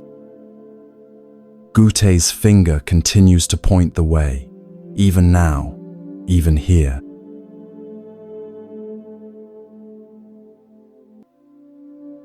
Feel your body growing heavier with each breath, your mind drifting into a state of peaceful receptivity. The familiar surroundings of your room gently fade as you journey to a different time and place. The soft darkness behind your eyelids transforms into a bustling marketplace in medieval Japan. The air fills with the mingled scents of fresh vegetables, fish, incense, and wood smoke. You find yourself standing at the edge of the market square, where vendors call out their wares and shoppers haggle over prices. Children dart between stalls, and merchants carefully count coins. It's a scene of ordinary commerce, until your attention is drawn to an extraordinary figure making his way through the crowd. Unlike the serious-faced merchants and purposeful shoppers, this man radiates an unmistakable joy. He's a portly monk with a shaved head, dressed in simple robes that have seen better days. A large cloth sack is slung over his shoulder, and his face bears the broadest, most genuine smile you've ever seen. Children flock to him, and even the harried adults seem to brighten as he passes. "Who is that?" you ask a nearby vegetable seller who's watching the monk with evident affection. "That's Hote," she replies, smiling herself now. Some call him the Happy Chinaman, though no one knows if he really came from China.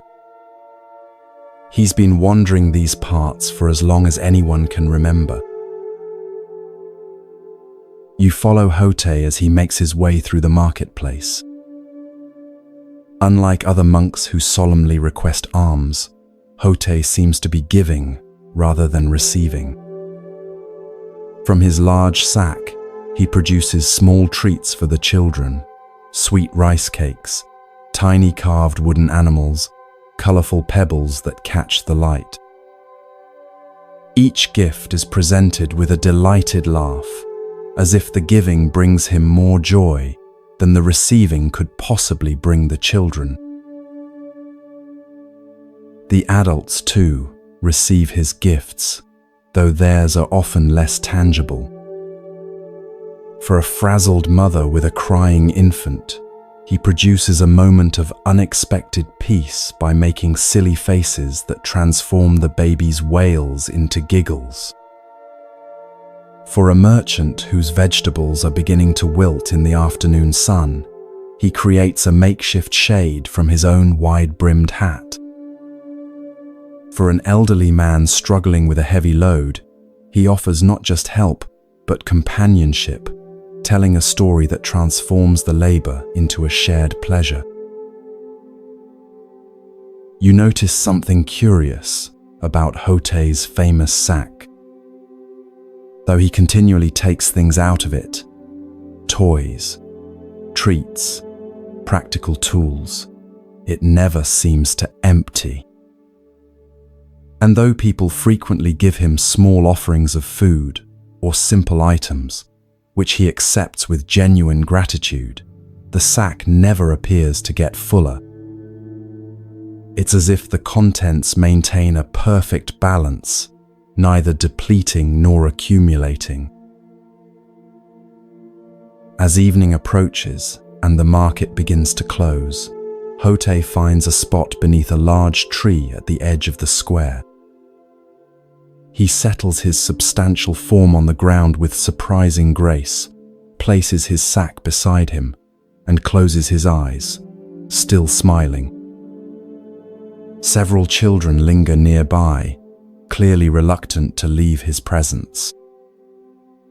One bold little girl approaches and tugs at his sleeve. "Hote-san," she asks, "why are you always so happy?" Hote opens his eyes and regards her with such warmth that you can almost feel it from where you stand.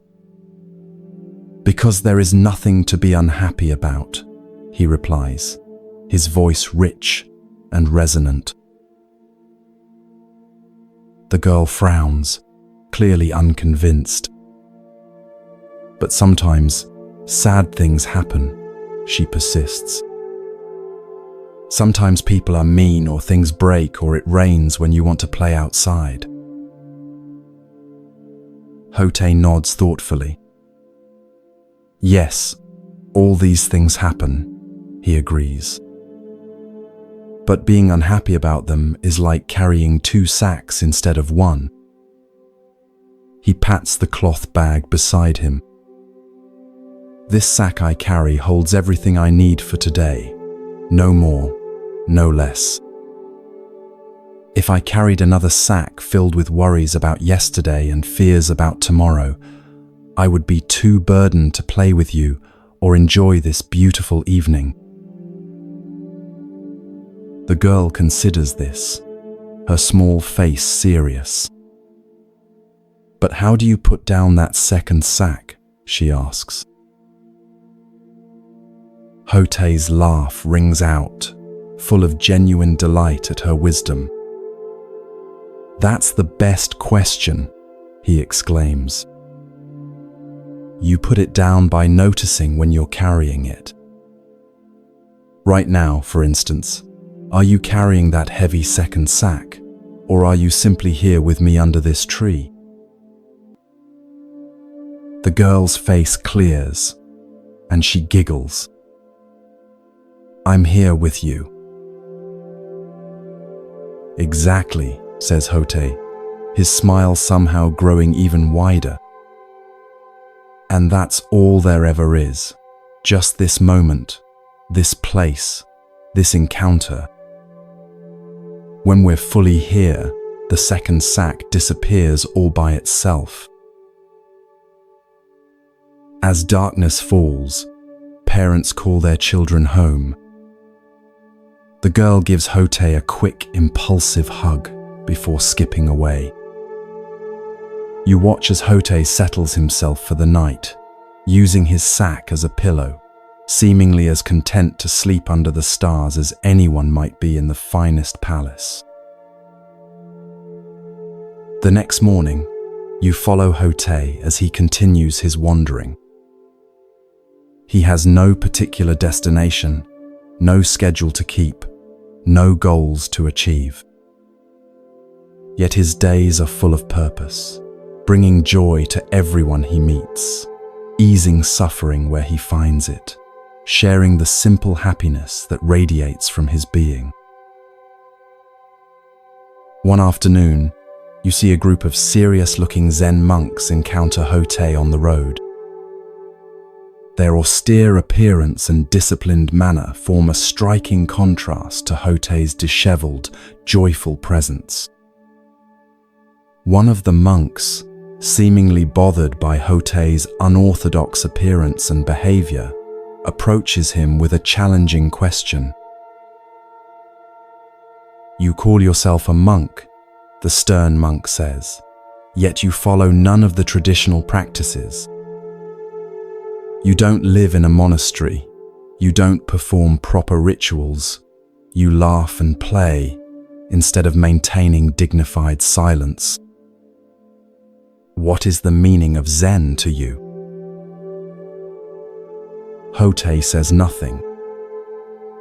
Instead, he simply puts down his sack. He stands there, empty-handed, his smile as natural as the sun in the sky, his presence radiating a wordless contentment that needs no explanation or defense. The questioning monk's expression shifts, first confusion, then a dawning recognition. Something in Hote's simple gesture and unshakable presence has communicated more than 1,000 sutras could convey. The monk bows deeply, a new humility evident in his posture. When he straightens, his own face has softened, a small smile beginning to form. "Thank you for the teaching," he says quietly. Hote picks up his sack again, gives the monk a friendly pat on the shoulder, and continues on his way, spreading joy with each step, as naturally as a flower spreads its fragrance.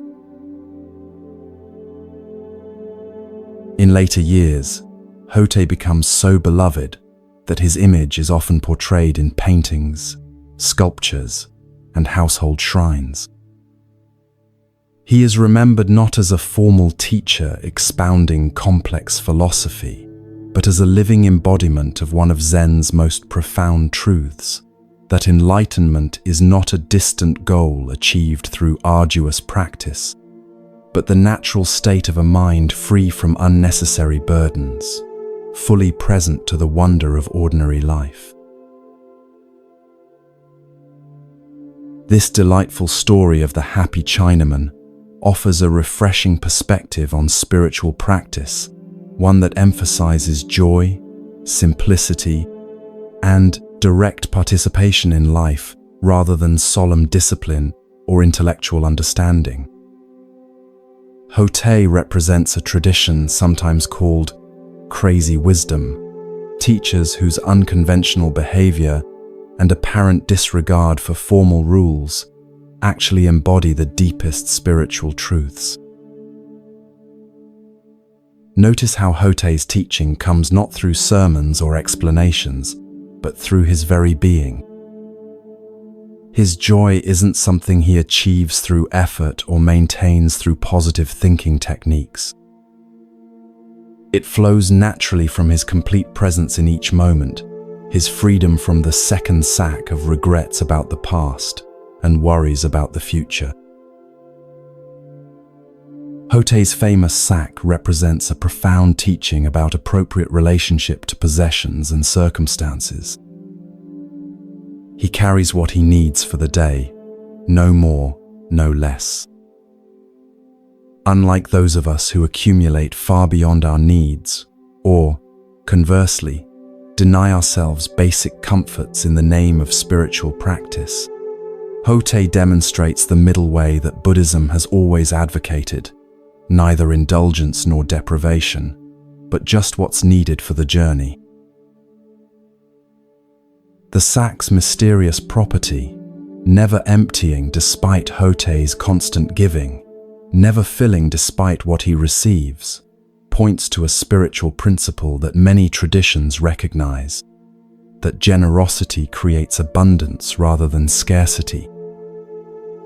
When we give from a place of joy rather than obligation, when we receive with genuine gratitude rather than entitlement, we participate in a natural flow that defies our usual economic logic of gain and loss. Hotei's response to the little girl reveals his teaching method, simple, direct, and tailored to the listener's capacity for understanding. Rather than offering abstract philosophy, he uses the concrete metaphor of the second sack, making a profound spiritual truth accessible even to a child. And his delight in her question shows how he honors the wisdom that can come from any source, including the very young. The encounter with the formal monks highlights the contrast between institutional religion, with its emphasis on proper form and tradition, and direct spiritual experience that might manifest in unexpected ways. The questioning monk initially mistakes Hotei's unconventional appearance and behavior for spiritual immaturity, only to discover that this seemingly simple, joyful figure has realized the very essence of what all the monastery's disciplines aim to cultivate. As you drift towards sleep, consider your own second sack, the unnecessary burdens of regret, worry, self-consciousness, or excessive planning that you might be carrying. Can you feel the weight of these mental constructions? Can you sense how they pull you away from the simple joy of being fully present in this moment? Hotei's teaching offers a direct invitation: put down the second sack. Not through elaborate techniques or strenuous effort, but simply by noticing when you're carrying it and choosing to be fully here instead. In this moment of preparing for sleep, can you feel the natural contentment that arises when the mind stops its restless wandering and settles into simple presence? This is Hotei's gift, the recognition that joy is not something to be pursued or achieved, but our natural state when we remove the obstacles to experiencing it. Like the happy Chinaman himself, you might discover that the happiness you seek is not in some distant future or special circumstance, but right here, available whenever you fully arrive in the present moment.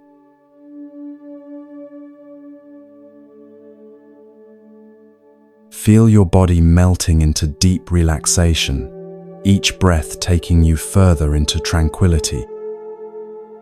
As the concerns of your day dissolve, allow your mind to journey to ancient Japan, to a time when Zen teachings were flourishing throughout the land. The familiar surroundings of your room transform into a serene mountain landscape, where a small Zen temple nestles among towering pines. Mist drifts through the valleys below as morning sunlight gilds the temple's curved roof. This is the temple where Master Shinkan teaches. Unlike many famous Zen masters whose challenging koans and strict training methods are widely known, Shinkan's approach is gentler, more direct. He's known for his ability to meet each student where they are, offering precisely the teaching they need in that moment. His reputation for clarity and compassion has spread throughout the region, drawing seekers from many walks of life. As you approach the temple gates, you notice two very different visitors arriving ahead of you. The first is a young monk, perhaps 20 years old, his shaved head and crisp robes, marking him as someone who has recently entered formal Zen training at another monastery.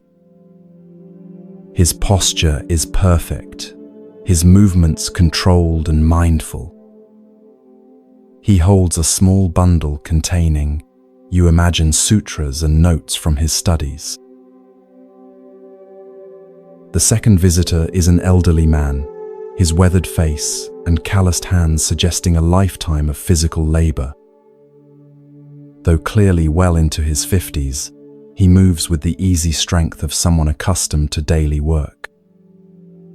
His clothes are simple but clean, the garb of a farmer or tradesman rather than a religious seeker. Unlike the young monk, he carries nothing but a small cloth bundle that might contain a midday meal. Both visitors have come to seek Master Shinkan's guidance, though for different reasons. You follow them into the temple courtyard, curious about how the master will respond to their questions. The young monk is received first, shown to the master's modest quarters by an attending student. Through open screens, you can see Shinkan seated on a simple cushion. Though probably in his 60s, he sits straight as a pine tree, his face reflecting both the strength forged through decades of practice and the gentleness that comes from deep understanding. The young monk bows formally before taking his place opposite the master. Venerable teacher, the young monk begins, his voice carrying the slight nervousness of one addressing a renowned master. I have studied the Tendai school of meditation for 6 years before beginning Zen practice. I have memorized many sutras and mastered several forms of meditation. But there is one teaching from the Tendai school that continues to perplex me. Shinkan nods encouragingly, his eyes attentive. The Tendai texts claim that even grass and trees will become enlightened. The monk continues. This seems very strange to me. How can non-sentient beings like plants achieve Buddha nature? They have no minds with which to practice meditation, no consciousness to realize enlightenment. Can you explain this teaching? You watch as a subtle smile crosses Shinkan's face, not mocking but gently amused, as if the young monk has inadvertently revealed something significant through his question. The master is silent for a moment, studying the earnest face before him. Of what use is it to discuss how grass and trees become enlightened? Shinkan asks, his voice gentle but direct. The question is how you yourself can become so.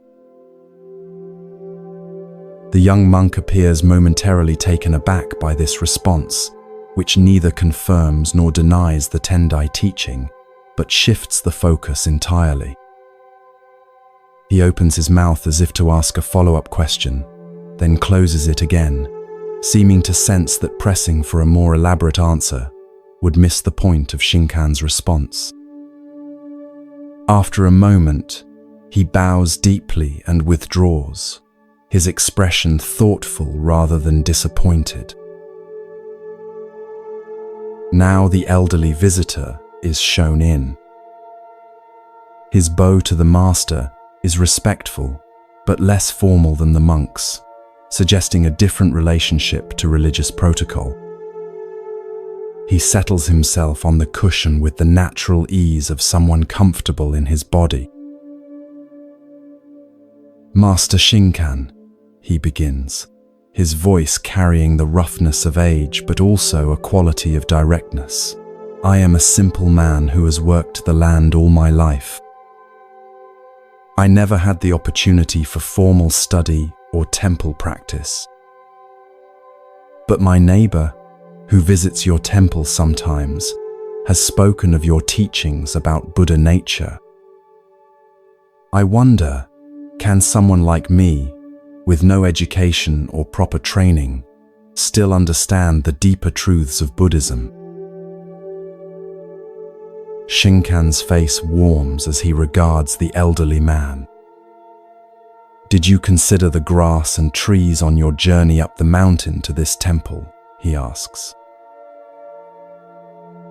The older man looks puzzled but nods. "Yes, of course. The pines along the path are particularly beautiful this season." "And did they bow to you as you passed? Did they demand to see your credentials or test your knowledge of the sutras before sharing their beauty with you?" A slow smile spreads across the elderly man's face as he grasps the meaning behind Shinkan's questions. "No," he replies. "They simply were as they are." "Just so," says Shinkan, nodding. "Buddha, nature is like this, freely given to all beings without distinction, requiring no special qualification or achievement. The trees and grass never worry about becoming enlightened. They simply express their nature fully. Perhaps they have something to teach us about the direct path." The elderly man's eyes shine with understanding. What might have taken years of philosophical study to grasp intellectually, he has understood immediately through Shinkan's simple metaphor connected to his own experience. As the older man leaves, you notice the young monk waiting in the courtyard, still contemplating Shinkan's response to his question. Seeing the elderly visitor's peaceful expression, the monk approaches him. "Pardon me," the young monk says, "but I couldn't help noticing your meeting with Master Shinkan. May I ask what teaching he shared with you?" The elderly man smiles. "He helped me understand how grass and trees become enlightened," he replies simply, then continues on his way down the mountain path, leaving the young monk staring after him in astonishment. This elegant story illuminates several profound aspects of Zen wisdom and teaching. At its heart is the contrast between intellectual understanding and direct realization, a distinction that lies at the core of Zen practice. The young monk, with his years of formal study and memorization of sutras, approaches spiritual practice primarily through concepts and theories. His question about grass and trees becoming enlightened reflects this conceptual orientation. He's trying to fit a puzzling teaching into his intellectual framework. Shinkan's response, "Of what use is it to discuss how grass and trees become enlightened? The question is how you yourself can become so," gently redirects the monk from abstract speculation to the essential matter of personal awakening. This redirection is not a dismissal of the monk's question, but an invitation to move from third-person theorizing to first-person investigation. True Zen understanding doesn't come from accumulating concepts about enlightenment, but from directly realizing one's own Buddha nature. Notice how differently Shinkan approaches the elderly visitor, whose question comes not from academic interest, but from genuine concern about his own spiritual possibility. Rather than offering a philosophical explanation, Shinkan uses the immediate experience of trees and grass to point toward the universality and inherent nature of Buddha nature.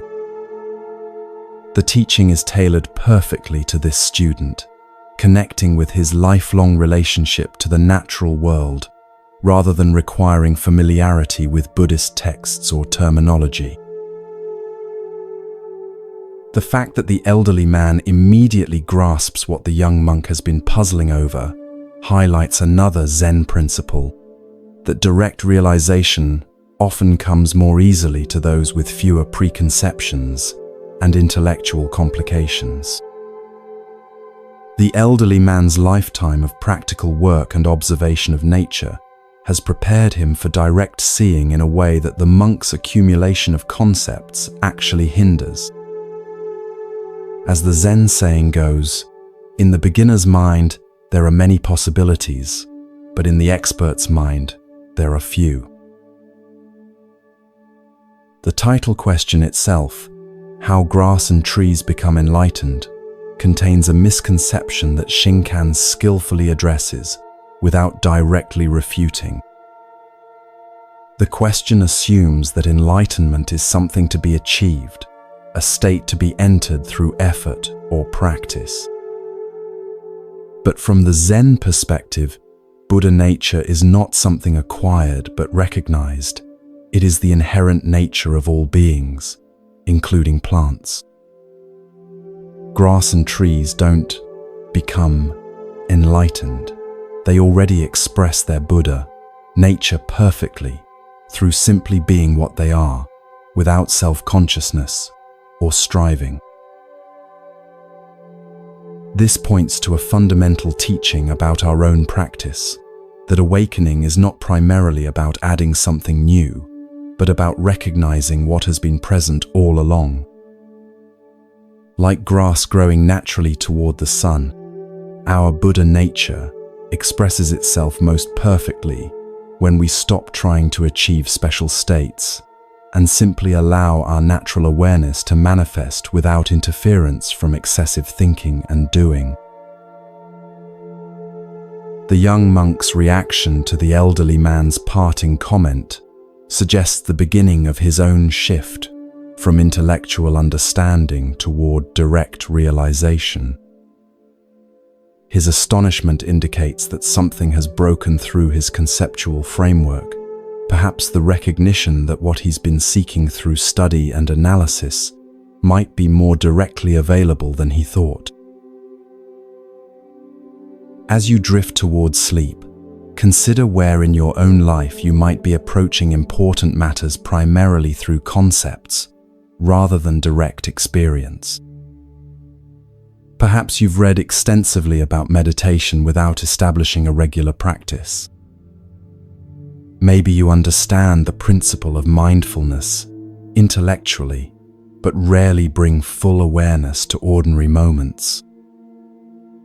Or perhaps, like the young monk, you've been seeking complex explanations for something that is already perfectly expressed in the simple presence of trees and grass, in the natural awareness that is reading these words right now. Shinkan's gentle wisdom reminds us that the deepest truths are often the simplest, and that sometimes the most direct path to understanding is to stop trying to understand and simply be as naturally and completely as grass and trees, which never worry about becoming enlightened, yet perfectly express their Buddha nature in every moment. As your awareness merges with sleep, allow yourself to rest in this natural presence that requires no achievement, no special state, no complex philosophy, just the simple recognition of what has been here all along.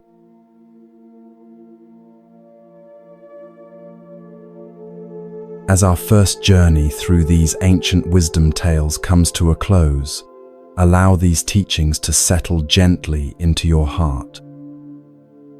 Like seeds planted in fertile soil, they'll continue to grow in your awareness long after these words fade. Remember Hakuin's profound equanimity, showing us how to meet life's challenges with the simple response, "Is that so?" Recall the patient Teki Sui, who found enlightenment in a single drop of water, teaching us that mindfulness in the smallest actions contains the greatest wisdom. Carry with you Basui's letter to his dying disciple, reminding us that our essential nature is never born and never dies. These stories aren't mere entertainment, but invitations to a deeper way of being. As you drift towards sleep, allow their wisdom to work silently within you, transforming your understanding without effort. From all of us at Moonmind Temple, may you rest in profound peace, knowing that the wisdom you seek is never far away. It lives in your every breath, in your open heart, in the natural awareness that is your birthright. We'll continue our journey together in part 2, exploring more treasures from the Zen tradition. Until then, sleep well, dream deeply, and awaken to each new day with the fresh perspective these ancient teachings offer.